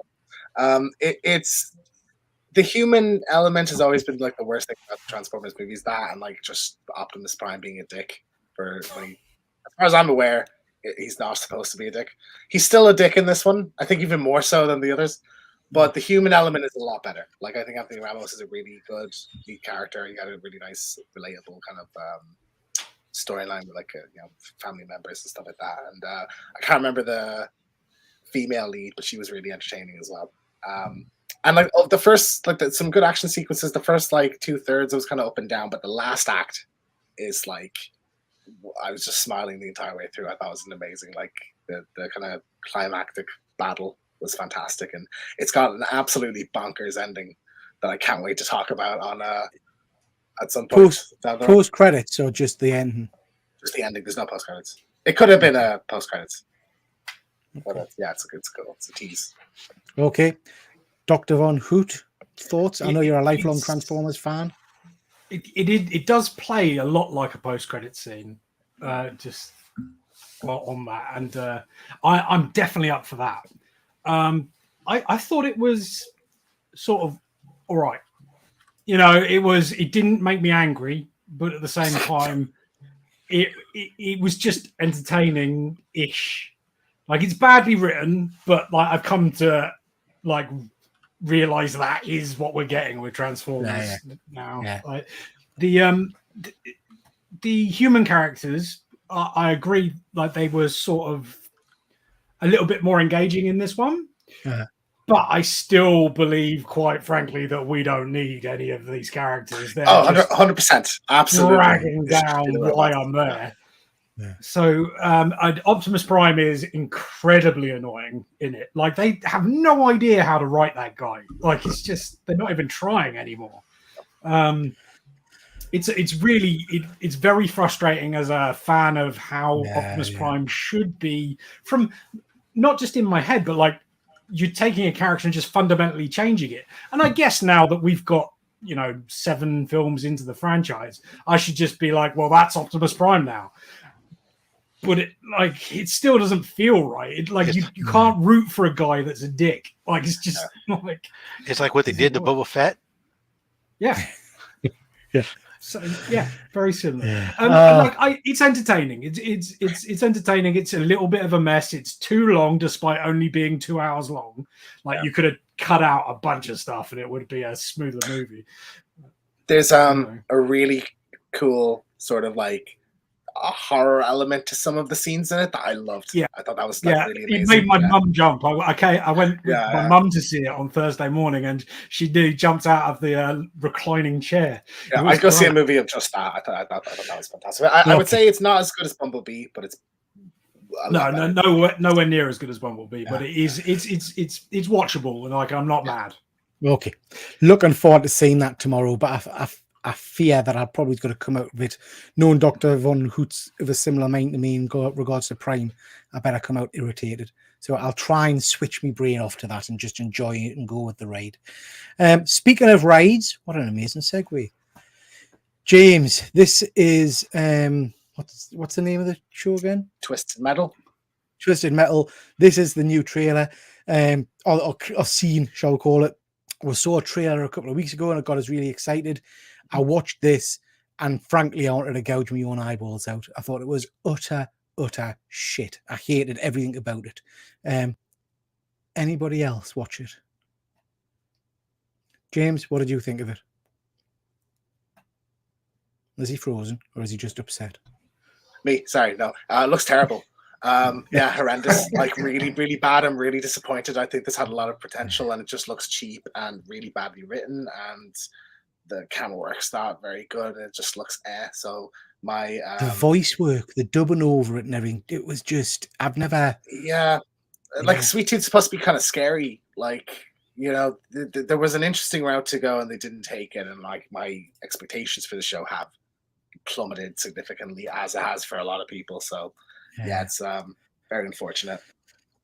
Yeah, so sadly this one's dropped down on my excitement level, I have to say. Not something I'm particularly excited for. Now, I'm a big fan of old 80s action movies. I've enjoyed the Expendables movies up till now, and then we'll get the Expendables number 4 with is it Ice-T? Is that his 50 Cent? No, it's 50 Cent. 50 Cent. With 50 Cent in it, and some of the older cast. The trailer. Anybody watch the trailer first off? Yep. Yes. Yeah. Highland G, what did you think of the trailer? I enjoyed it overall. There was the kind of fight, like the domestic kind of fight thing, which I kind of thought was a little bit generic, and I felt like the whole kind of like Mr. and Mrs. films that was kind of done before. But other than that, a lot of fresh faces, didn't look like it was just kind of complete rinse and repeat, and it had a little bit kind of Fast and Furious vibes in the sense of it feels like it's going a little bit wacky. But yeah, it looked fun. Okay, good. Anybody else watch it? Oh yeah. So, Rob, did it blow you away? No, not at all. It's a number 4 in a series that is overwhelmingly just plays off of, look, here's action. We're going to blow some stuff up. And here's a bunch of people that you've seen before blow things up. And then here's a few more people that you've seen before. Now here's some more. You say all that like it's a bad thing, Rob. Look, I would appreciate some sort of plot device, something goes on with it.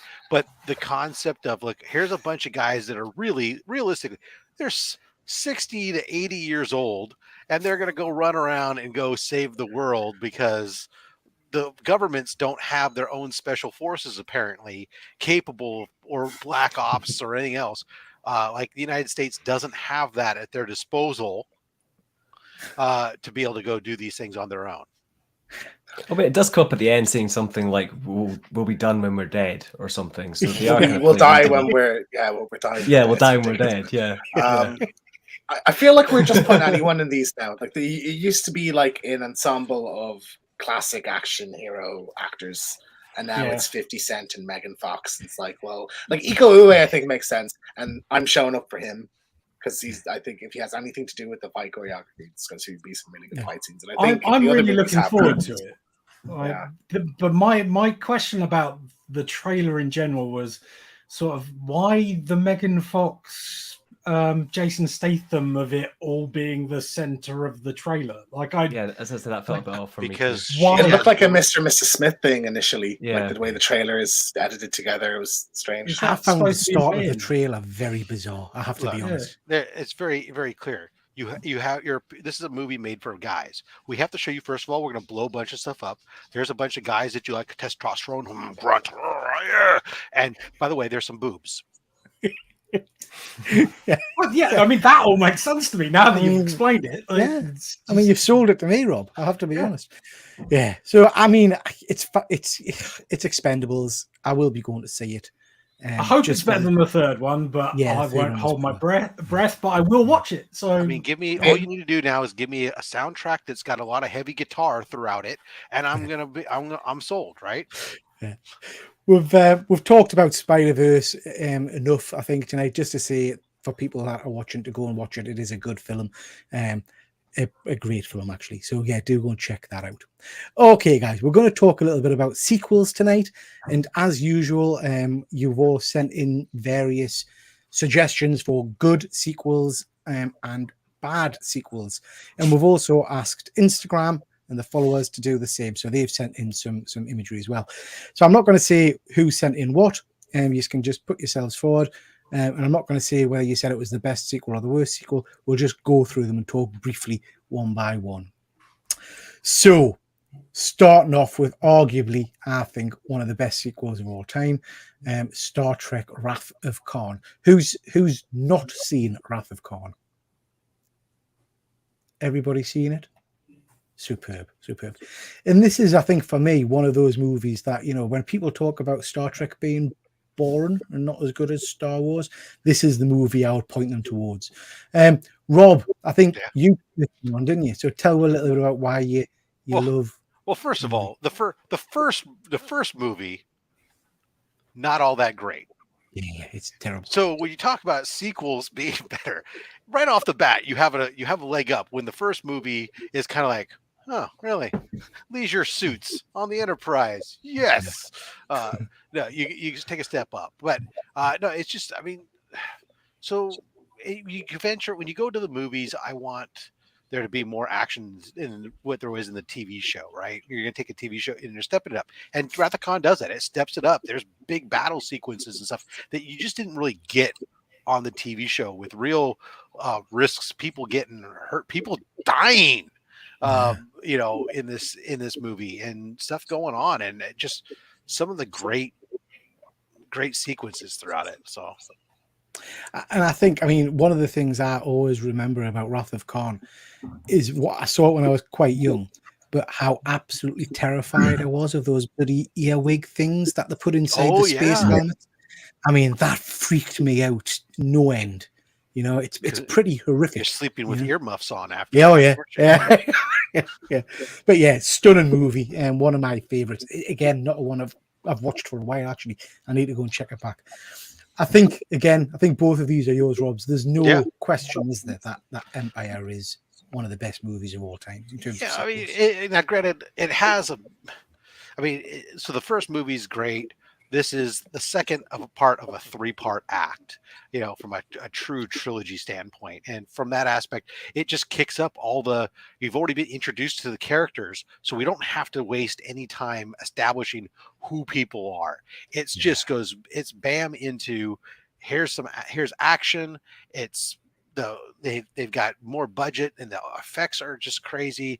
And of course, you get more Darth Vader, and Bradshaw combined that with the twist of all movie twists and a plot point that just left people stunned when you left the theater after watching it. It is arguably, by almost any fan, you ask them of Star Wars, hey, what's your favorite of all the Star Wars movies? This is probably over 98% of the people who say it's Empire Strikes Back. I certainly think I'm not to diss you, Rob. I certainly think that was probably true before Rogue One. I think Rogue One's up there as well, but certainly when you think of the trilogy movies, absolutely, I think Rogue One is up there. But if you take the last 10 minutes out of that movie, it's a completely different movie. Yeah, that's true. That is true. Terminator 2, Judgment Day. That's yours as well, Rob, I think. Yeah. I mean, this is the first movie I remember lines for hours, if not days before. I mean, I know that it existed, but for me, remembering as a kid, I remember people camping out days beforehand to see T2. And a matter of fact, I went and saw it, and I had to buy a ticket to go see The Rocketeer, then snuck in the theater that was playing T2.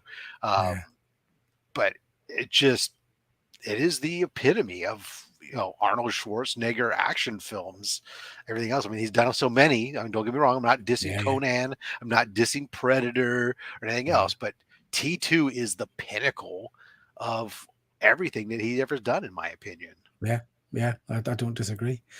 3 great picks there, Rob, and I think 3 outstanding sequels. Anybody disagree with any of those? I want to chirp in on any of them. I love Wrath of Khan. Was one, I was living in San Francisco when this movie came out, and I was like, oh my God, they're in San Francisco. And there was a good article recently, I wish I would have kept it, they said why Gene Roddenberry picked San Francisco as a focal point for all the movies.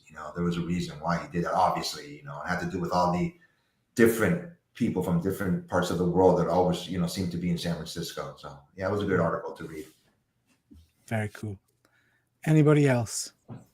Yeah, these are great. When I sent you over my picks, I said that someone would pick the usual suspects. They'll pick the great ones, and that's what Rob's done right here. That he's picked the ones that most people all agree would be the superior sequels. When it comes to Wrath of Khan, that's my go-to mindset when I think of Star Trek. When someone mentions Star Trek to me, it's this film. Yeah. It's iconic. It is. It's a very, very good film. I think I'm going to use this as what film to watch tonight. Like, at the moment, Wrath of Khan is ahead. I haven't seen that in a while. Let's do it. Little story. We haven't got many people watching, so I can be nice and personal. Little story. When I was on the wards working as a nurse, I had a very good friend called Rob, and he knows of my love of Wrath of Khan. And on the ward, the toilet was like a one little cubicle thing. And I was sat in the toilet using the facilities, and all of your coats and things are in the same kind of area. And as I was just getting comfortable, all of a sudden, all I could hear was Khan with the Kirk Shatner. He changed his ringtone to that, waited till I went in the toilet, and then rang it just as I was. It was, That's I got emotional, I have to say. Well, it was the great thing about Wrath of Khan too is going and watching it now is, we got Strange New Worlds about to drop again, and we got that tie-in with that officer who's a descendant and all the stuff that they're doing with the genetic modification stuff. So it ties in very well with Star Trek today.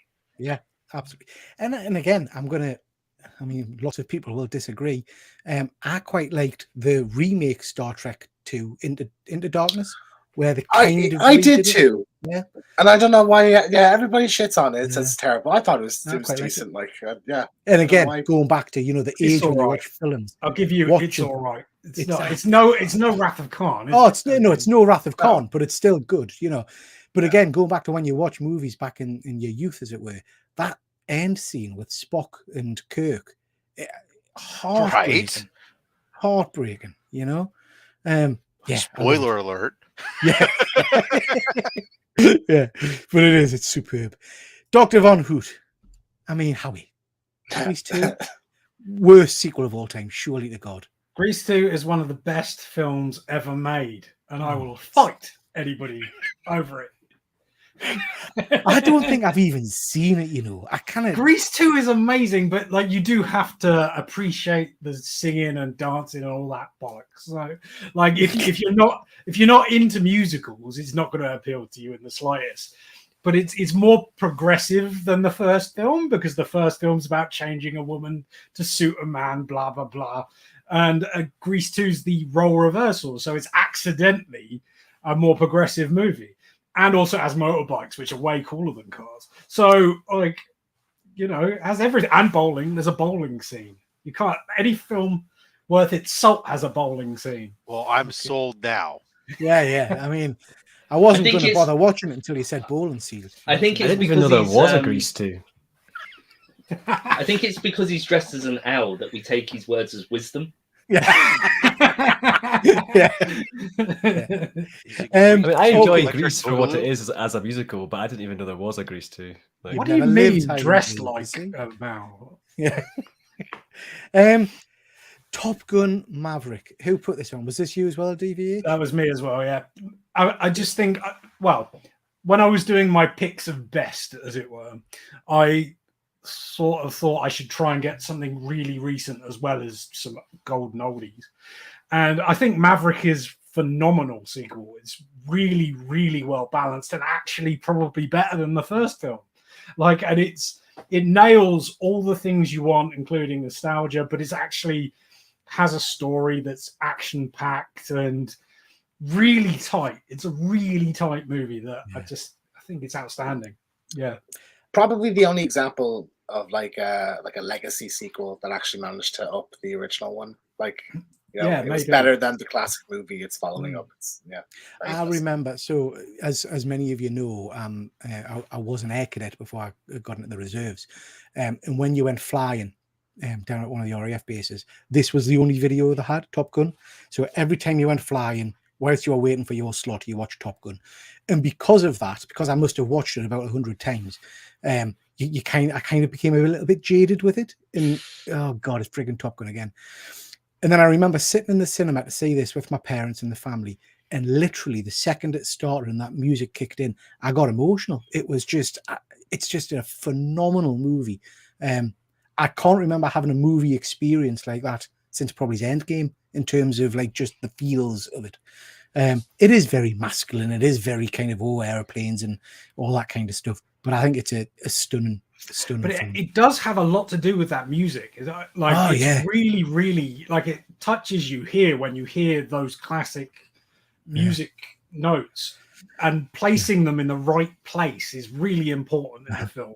And it nails it every time. I think what was great about it too, and what you're saying is like, you're right. It passes the original, because I watched the original before we went to see this one, and I was like, oh well, rose tinted glasses somewhat. But the fact that it has a story that's different, it's not just rehashing the story, and it does. You're right. It's the story's tight, and it works just so well. About like, here's this guy we met at the beginning of his rise to being the.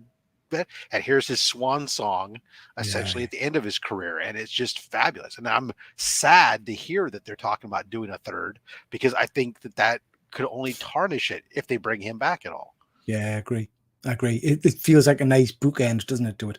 And I watched, I don't know if you guys saw it, the documentary on the making of this and the insane things Tom Cruise put himself and also the other actors through in terms of flying those aircraft. I just always assumed that it was mainly CGI and all that kind of jazz, but he's actually flying that frigging thing, you know. Usually it is, but in this movie and Mission Impossible, he's like committed to doing things for real. So Pad Bear, Maverick is great, but it's just Star Wars rehashed.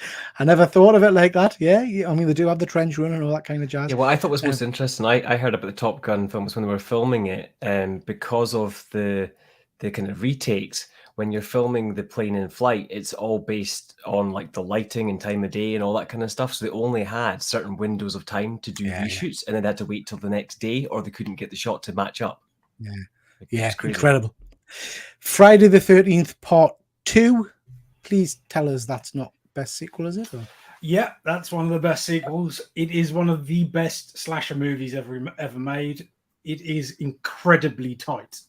It's basically, if you wanted to take the ideal pacing for a slasher movie, you'd take it from this film. It's like 80 something minutes long, and the way it staggers the kills and the narrative, it's perfect. It's really quick and pacey, and also fun. Like, it's ideal. Is it my favorite slasher movie? No, but if you really pay attention to your slasher movies and watch an awful lot of them, there is a very definite formula, and in my opinion, this nails the formula better than any other one. I can't even remember it, Dr. Von Hoot. I'll have to go back and rewatch. I agree with everything he said. This is like an absolute classic and a very pivotal movie in the slasher genre. history. So yeah, I'd put this up here as well. I'll have to go back and rewatch it. They've all blended into one, I'm afraid, for me. It's the one where he's wearing a bag over his head for the entire movie. Right. Okay. Good stuff. Oh. These have surely. I didn't even know they made a Hot Tub Time Machine 2. God, I will watch anything, and I got about 40 minutes into Hot Time Machine 2, and I turned it off. I hated that movie. I hate Blues Brothers 2000. I hate Speed 2. Like, everything about all three of these movies is just a complete and utter clusterfuck. But you do like the originals? I don't mind Blues Brothers 2000. Sorry? Yeah. I missed the rest of that. Luke, what were you saying? Sorry, I was just saying I don't mind Blues Brothers 2000. Yeah, see, Blues Brothers 2000 is I find it hard to separate it from the first film. And like, the first film was one of the most important films to me as a kid.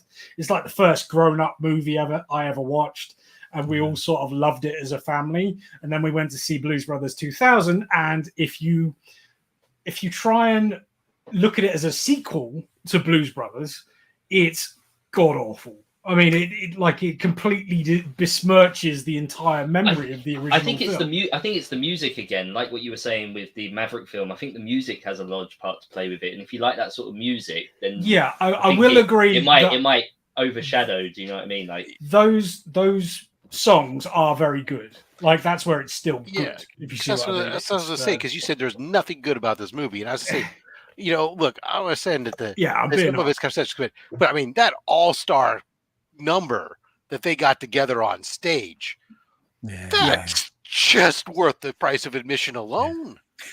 Okay, guys, so out of these three, you're going to watch a movie tonight, and there's only these three films in your collection. Which one are you watching? We'll start with you, Highland G. Probably Speed 2. Speed 2? Wow. The three of those, I mean, it's a hard choice, but Speed's probably. Was it? I can't remember if it was Dr. Von Hoot or somebody that messaged us that said they don't know if it was just being ironic that they called it Speed on one of the slowest moving vehicles that there possibly is. Cruiser ship. But Speed 2, fair enough. Watch it just for Sandra Bullock. I get you. Dr. Von Hoot?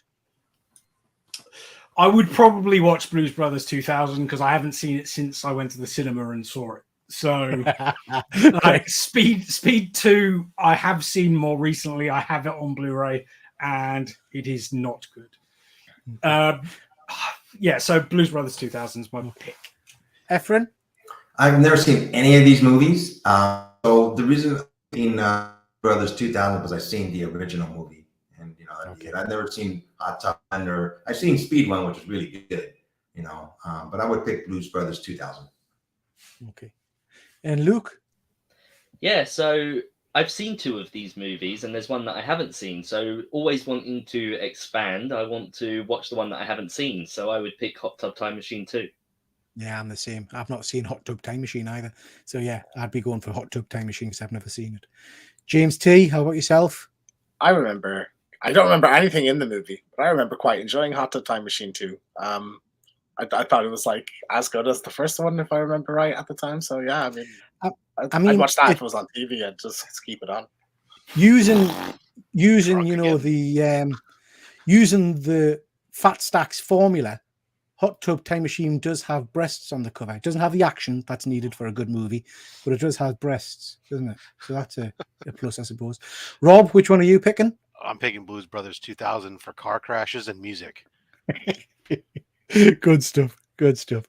Okay. Whose picks were some of these? Godfather Part 2? Well, these were my picks, but Godfather's Part 2 was not a bad one. Efren, did you pick Godfather Part 2? Yeah, I picked Godfather Part 2. This and the original Godfather Part 1, to me, are one of the best movies all time. I really enjoyed it. The actors in this movie, Al Pacino, Robert De Niro was in the second one, playing a young Vito, and who else was in it? Tyler Shire from Rocky, and Robert Duvall. It was a great movie. I really enjoyed it. I still watch it every now and then. You know, they don't make movies like this anymore that I think of. These are really good movies. You know, these movies came out in the 70s, you know, and I think it's held the test of time. I really enjoyed it a lot, you know. So except for number 3. I think that was a terrible way to end it. Yeah. Highlander 2. I think I enjoyed that. I remember I really liked it. Yeah, I like this one. Is that the one where Sean Connery gets shot to hell? And then he's kind of pulling the bullets out and stuff. I think at the end. I think it is. Yeah. Who picked this? This was mine. I'm required by law because I married my wife and she can't stand this film. This is utter rubbish. The fact that they had to go back and make a new version of it, and to try to make it better, it was just not great. Yeah. I don't think any of us will disagree that Superman: The Quest for Peace was utter dog shit. I mean, has anybody not seen it? I love that movie. Oh man! I'm not saying it's good. I'm saying that I love it for because it's so bad.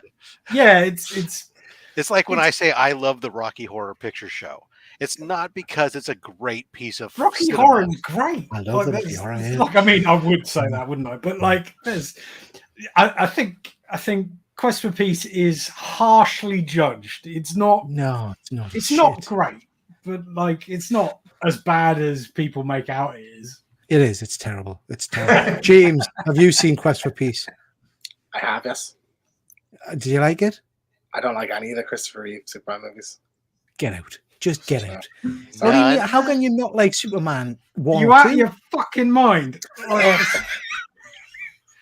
I'd take Henry Cavill any day of the week, like, to be honest. Wait, hold on. Let me ask you an important question here. What decade were you born in? The 90s. That explains an awful lot. Yeah. The defense breasts. That's outrageous. Like, I was fine with it when you were like, no Nothing Quest happens for enough. Peace.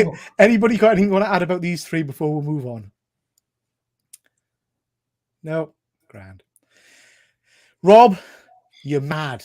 Absolutely freaking mad. John Wick 4 is a masterpiece. So I could not believe when you sent us this. I sat down. I sent this as a late submission because I sat down and watched this for the first time last night after having listened to so many people say how great this film was. And halfway through it, I'm sitting there thinking to myself, what the hell is the plot? All it does is open up right away. We have Morpheus and frickin' Neo doing some kung fu in a basement. And then next thing you know, it's just shoot, kill, body count. And don't get me wrong, action film, fine. But there's no narrative to it. It's just, oh, I'm over here at this hotel now. Now we're going to kill everybody in this hotel. And we're going to fight for John Wick for no reason. Even though we know it's certain death for us, we're just going to do it. And here's some guy named Mr. Nobody. We don't know anything about him. And we're just going from one scene to the next scene aimlessly. And then we get to the very end. Spoilers here, folks. But he's fighting for his freedom only to frickin' die. Does he die? Does he die, Rob? Does he die? I mean, sure, I could see that if they want to spin some more money out of you, they can do a 5 and he could maybe turn up. He's the concierge at the new hotel.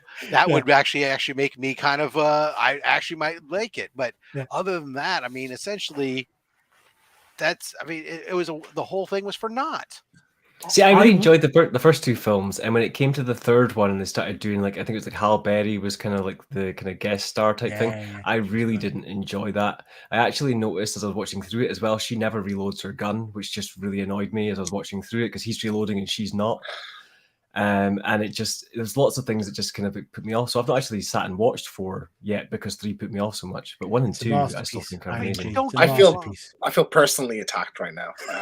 The action sequences are impressive, but as a movie with a story, it's lacking severely. I would disagree. I think it's a Okay. I'll James, for that one. James, I'm with you. I think probably James again. It's a generation thing. I think us young folk, me and you, James, Yeah. get it. Do you know what I mean? You know what? Back to the old folks home. I reckon Rob was watching that thinking I couldn't manage those stairs without people running at us. Yeah. Do you know what I mean? Exactly. No, this is one of the best action movies I ever made. watched it again on Thursday night, and you know what? I've got to agree with Rob. Like it's Von Hoot, if like we've learned anything tonight, it's that your taste in movies doesn't count for anything. Mate. the action is good, but it's not as good as people make out it is, and it doesn't really have much of a plot. Like it's got great moments, and I actually liked the ending. I think the ending was pretty cool, and like I like the movie. Don't get me wrong. It's just like it's pretty overrated right now. It's not like the be all and end all. It's about the cycle of violence and escalation. What's That's the story. Is it bollocks? What are you on about? Everything that Von Hoot just said, everything that Von Hoot just said for this movie, and I haven't seen this movie, but that's how I feel about No Way Home. I mean, we're back to what's Spider-Man. what's the point of telling me that he's got 3 minutes to get to the top of the stairs? Then play out a 10 to 12 minute sequence of trying to get to the top of the stairs. Fuzzy Dunlop, how dare you, sir? How dare you? Yeah, I had great fun. I watched it a second time. If I'm being really honest, second time at the cinema, it didn't excite us quite as much as the first time. But I will watch it when it comes out on demand, a DVD or whatever. I just like the action movies. It is one of the best action movies ever made. Very much brain switch off kind of movies. The Mask thing that 2. I wonder. Dr. Von Hoot's finger is wagging. Finger is wagging. Look at this. It's just I was thinking like it could be that I don't enjoy like bullet ballet as much as everybody else. Like it's because it's all just shooting, do a rolly flip, shooting, do a rolly flip, and then shoot you in the head. Like it's cool, but you do it so much in that movie. Why does Kevlar make a clinking sound when shot? First of all, and again, they're holding up his suit coat because it's made out of Kevlar to stop all these high-powered bullets, and it makes a clinking sound like it's hitting armor. What the hell? Because he's got his Can we just move on? wings from Batman. I'm getting really annoyed. I like you even more now, Dr. Von Hoot. You and I are good friends now. Don't forget his favorite movie is Grease 2, so let's not take his opinion too. It's one of my favorite movies. Thank you. Nobody's perfect. Yeah, Sean, you're right. The stairs bit was fun. Okay, Mask 2, Son of Mask, utter dog crap. Unless someone's going to tell us I'm wrong with that. I think this probably is the worst sequel ever made. Like in terms of a downgrade from the original, like horrendous. Yeah. Anybody a fan of it? I've never seen it. I also have never seen it. You're lucky. Sorry, have you read Fuzzy's comment there?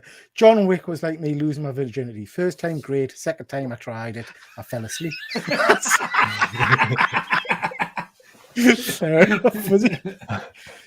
Yeah, so a few of you haven't seen it. I really wouldn't recommend going to see it. It's such a disappointment following on from the first Mask. Ephraim, Captain America Winter Soldier, was this one of yours? No, it wasn't. No. Was it not? Who put this I one put on? these two up, I think, as well. Oh, okay. I think a few people said Captain America. One of the best movies of all time, isn't it? I would imagine. Highland. My favorite movie of all time. Yeah. I mean, for me, the contrast is why I shared the two with you. The contrast is like, this is what you should do when adapting a comic movie and still kind of like, doing your own kind of thing with it and changing a few things, compared to Love and Thunder is everything you shouldn't do when adapting a comic movie. Yeah. Love and Thunder is just a huge bitter disappointment for me because they just screwed up what should have been a spectacular storyline so much. And if you've got a villain like Christian Bale, attached to your movie, don't waste the guy. Yeah, not good. Luke, Dawn of the Planet of the Apes. Yeah, I'm a big fan of the original Planet of the Apes as well as the TV series, but this modern take, this retelling of this story, it's one of the best trilogies I've ever seen. I love all three of the movies, but this second one in particular, and the character of Koba, is by far my absolute favorite. It's what a great villain, and the fact that he is dehumanized as an ape, but is still extremely humanized in character. I absolutely love this movie. One of the best trilogies ever made. Yeah, I agree. I think it's really underrated trilogy as well. Like, it doesn't get talked about nearly enough. It's a really remarkable set of films when you consider like where it came from. And I love the originals too. Don't get me wrong. Like they're great, but these are tremendous reimaginings of the same story. Really inventive stuff. Yeah. Dawn of the Dead. Luke, are these all three of yours? These are all three of these are mine. Dawn of the Dead, another amazing sequel to what I believe is a great trilogy. To be fair, after the trilogy, they did continue them again. They made 3 more. I like Land of the Dead for what it is, but the original trilogy you can't touch. Yeah. You know, in my opinion, they are superb. And even if you take the initial thing of zombies, if you take that away and you just think of like the message they're putting across to how the world deteriorates and how people react in that situation, Dawn of the Dead is a classic. You know, and also Romero created the zombie as we know it. You know, this is a very modern original story, you know, an original monster that we never really had before. Yeah, very cool. Very cool. And then we've got Gremlins 2, which is just bonkers fun. Yeah. Again, I love the original Gremlins for what it was, and I love that like horror element to it, but they were always very playful. And then the fact that we get more characterization within the Gremlins and we get like these individual concepts, and then they take all these potions and stuff and they transform. I mean, just for starters, it's made for some amazing NECA figures. And I actually collect those, and I've got the whole set to date so far. Been collecting them since like 2017. But yeah, Gremlins 2 is just great fun, and we get a musical number. We get a intelligent gremlin singing Frank Sinatra, "I Did It My Way." Well, no, sorry, New York, New York. I'm not sure I like it more than Gremlins 1, mind. Absolutely. But when we're talking about good or better sequels, you know, this is a good sequel. Doesn't necessarily mean it's better than the first, but it's a good sequel. I haven't yet watched the new animated series that they've done, like the prequel thing. No, neither have I. But I will say that, you know, that put me off at the beginning because I always figured that Gizmo was called Gizmo by the family because his dad was an inventor and it was gadgets. So he shouldn't be called Gizmo prior to him being with them. But that's a nitpick. That's a nitpick. Great movies. Good picks, Luke. Just want to quickly jump on Fuzzy Dunlop here. I'm amazed nobody said Dark Knight. Fuzzy, I don't think anybody has. I just assumed it was going to be brought up, so I didn't bother. Yes, that's really interesting because an amazing sequel. Batman Returns, very good sequel. I prefer Batman original, but Batman Returns is very cool, and I think DeVito's performance in that is one of the best performances he's made. I think it's absolutely stunning. Okay, guys. I did just want to mention a big shout out to Fuzzy because he promoted tonight's show for us, as he always does. So thank you, Fuzzy, for that. But also, he mentioned on his post, Hot Shots Part 2. I completely forgot about that movie. I love that movie. It's one of the best movies of all time. You guys fans of Hot Shot movies? Yeah, 100%. I absolutely forgot. And I love, again, you know, going back to, I was saying earlier, I was in Air Cadet and then I was in the reserves. That first movie where you've got the Admiral and he's shouting at them saying the morale on this base has gone to shit. Look at it. And he's looking at a painting of them all on parade and he's shouting at them because he thinks it's a window. It just gets us every time. Amazing movies. I just like, the Sheens going by each other. Yeah. I loved you in Wall Street. Yeah, absolutely superb movies. I love it. What's the actor's name? My brain's gone blank. Is it Lloyd Bridges? Who's the? Lloyd Bridges. He's stunning in that. So as usual, we asked the question to Instagram, and we've got tons of comments back again. So thank you very much for that. Lots of them we've talked about. So we've got Jack Rawlinson saying "Son of Mask." Yeah, that one came up a few times. 6 Scale Padawan, Dumb and Dumber 2. I forgot about that. It's awful. That's an awful movie. Is that the prequel or the sequel? I've just Dumb and Dumber 2. I think it's the prequel, isn't it? Oh, T.O. Sorry. No, T.O. No, that's the sequel. When Harry Met Lloyd is the I like. I know that obviously some of us did pick later films, but again, I made the mistake as well because when we first said sequel, I just picked number two, like number two movies. Yeah, sequel any movie afterwards. Yeah. So, but Yeah. it's funny to see that a lot of people have made that same thing where a lot of them are number twos. Yeah. I had Superman 4. Yeah. Yeah. Fuzzy for worst ones. Speed 2. Yeah, we've mentioned that. Jaws 2. Awful movie. Fuzzy, Juice Bigelow, European Gigolo. I mean, I love the first one. I thought I liked the second one, but I probably need to go back and. I prefer the second over the first one. So Do you? Yeah. I love the first one. I love it. I'll have to go back and rewatch that. Home Alone 3, yeah. Teen Wolf 2, yeah, and Blues Brothers, yeah. Awful. Big Dave for worst sequels, he's mentioned Jaws 2, yep, dreadful. Highlander 2 and The Last Jedi. Oof. yeah, harsh. I think. Yeah. Jack is in for good ones. Evil Dead 2. Can't believe I forgot that. Yeah, That's so, one of the best again, ever. Yeah. A very good movie. Fuzzy, Toy Story 2, very cool. Paddington 2, I absolutely love that film. Absolutely love Paddington Bear 2. I think Hugh Grant in that is stunning. Much the same as he was in Dungeons and Dragons. Batman Returns, Aliens, X2 is superb. We need Shrek. We need Shrek 2 in there somewhere too. Yeah, Shrek 2, very, very cool. Definitely. Born Supremacy, Endgame, yeah, and T2, very good. T2 again by Six Scale Padawan. Edvic, obvious ones, Terminator 2, Aliens, Predator 2, Empire Strikes Back, more left field, Young Guns 2. Oh, Young Guns 2 is great. Yeah. Yeah. Emilio Estevez, is it? I can't. Yes. I've Yeah. seen that a long time ago. Christian Slater, I believe. Yeah. Again, looking at this list, there's no Dark Knight Batman 2. James T, you've got the Raid 2. Yeah, that's one very to cool me. movie. I prefer the first one, but Raid 2 is very, very good. I like the storyline more than thinking the first one, but I think the action's better in the second one. We've got Aliens, Spider-Man 2 there. Austin saying Terminator 2. Oh, Blade 2. How could I forget Blade 2? Love Blade 2. Superb movie. Sharknado 2. And that's for a positive. Sharknado 2. Get out of here. Bloody hell.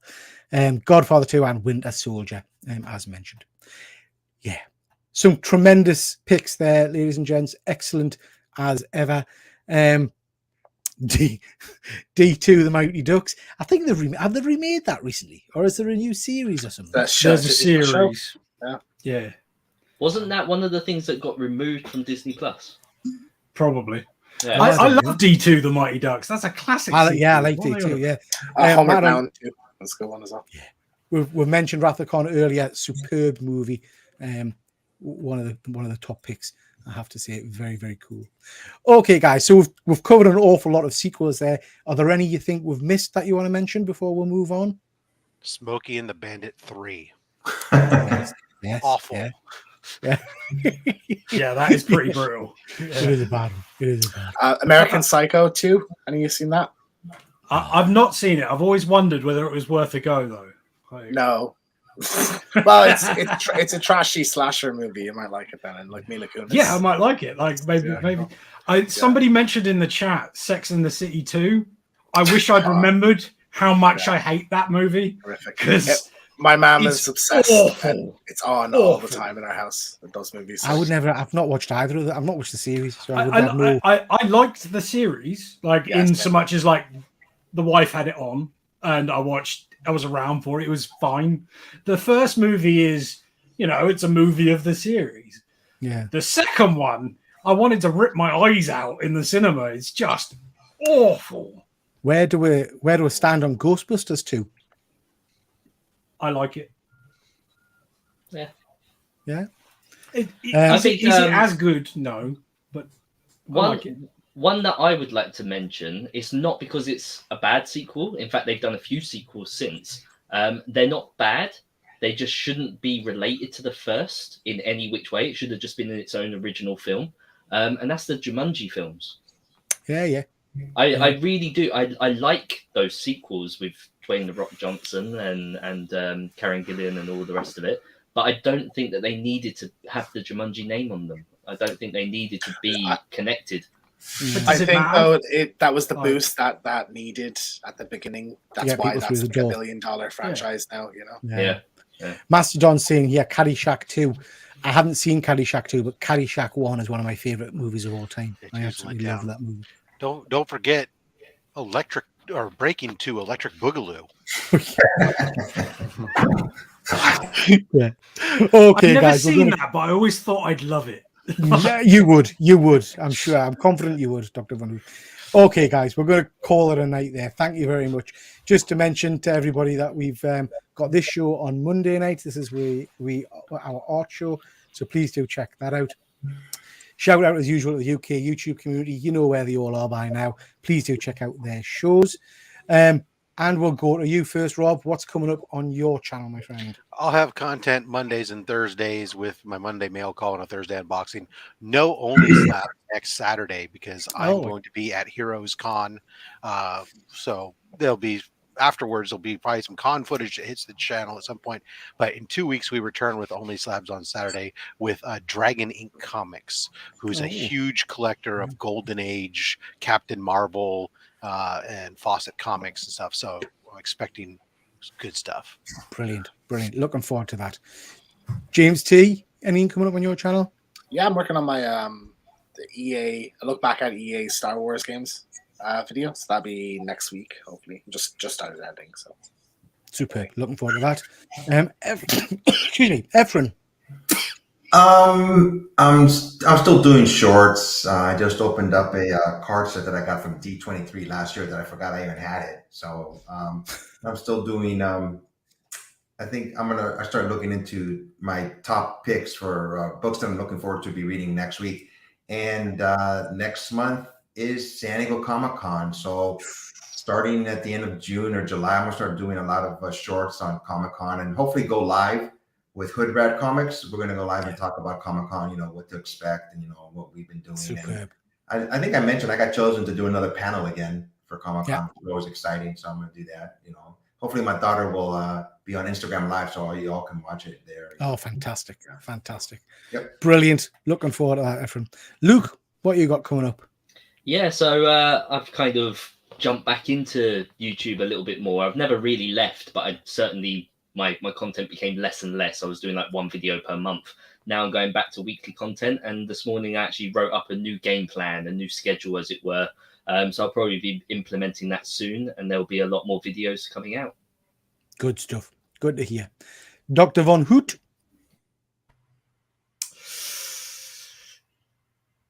Nothing yet.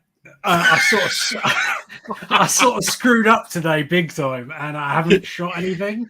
So I will hopefully have something on Friday and something on maybe on Monday. I've got loads of stuff in the hallway. Like I think at least 3 slabs have turned up today, at least. So maybe more, but I don't know. Like I haven't shot anything, so. So the moral of the story is like, subscribe, and hit the notification bell so you know when he drops new content. Can I say one more, Peter? No. Okay, thanks. Of course you can, Efren. Of course you can. There's this one favorite video that I always enjoy doing. My daughter's in town, so we plan to do another video of hanging out with the LaGuardias. It always means a lot to me when my daughter comes on with me. So we're gonna try to go live on Monday in the late evening or early evening, I should say. If not, we'll just record it and show it the next day. But I always enjoy those videos. it's beautiful. Always one of my favorite videos you do that, Efren. So looking forward to that one. Highland G, have you got anything coming out? So I dropped a video a couple of days ago. It's the 4th part of my Color Samurai kind of series. So it's just looking at different comic books that are samurai or sort of Ronin themed, but in color and not necessarily manga. So this is my kind of 4th in that run. And I'm just trying to make a video each week of things that I'm kind of enjoying just now. So I had a haul the week before, and I don't know what I'm planning on doing this week, but I'll probably record something on Tuesday. It's my day off. Brilliant. Good stuff, mate. Good stuff. Okay. Thank you very much, guys. Always a pleasure hanging out with you. And thank you to everybody that's stopped by in the chat. Appreciate your comments and taking part. And we'll catch you all next time. So, night, everybody.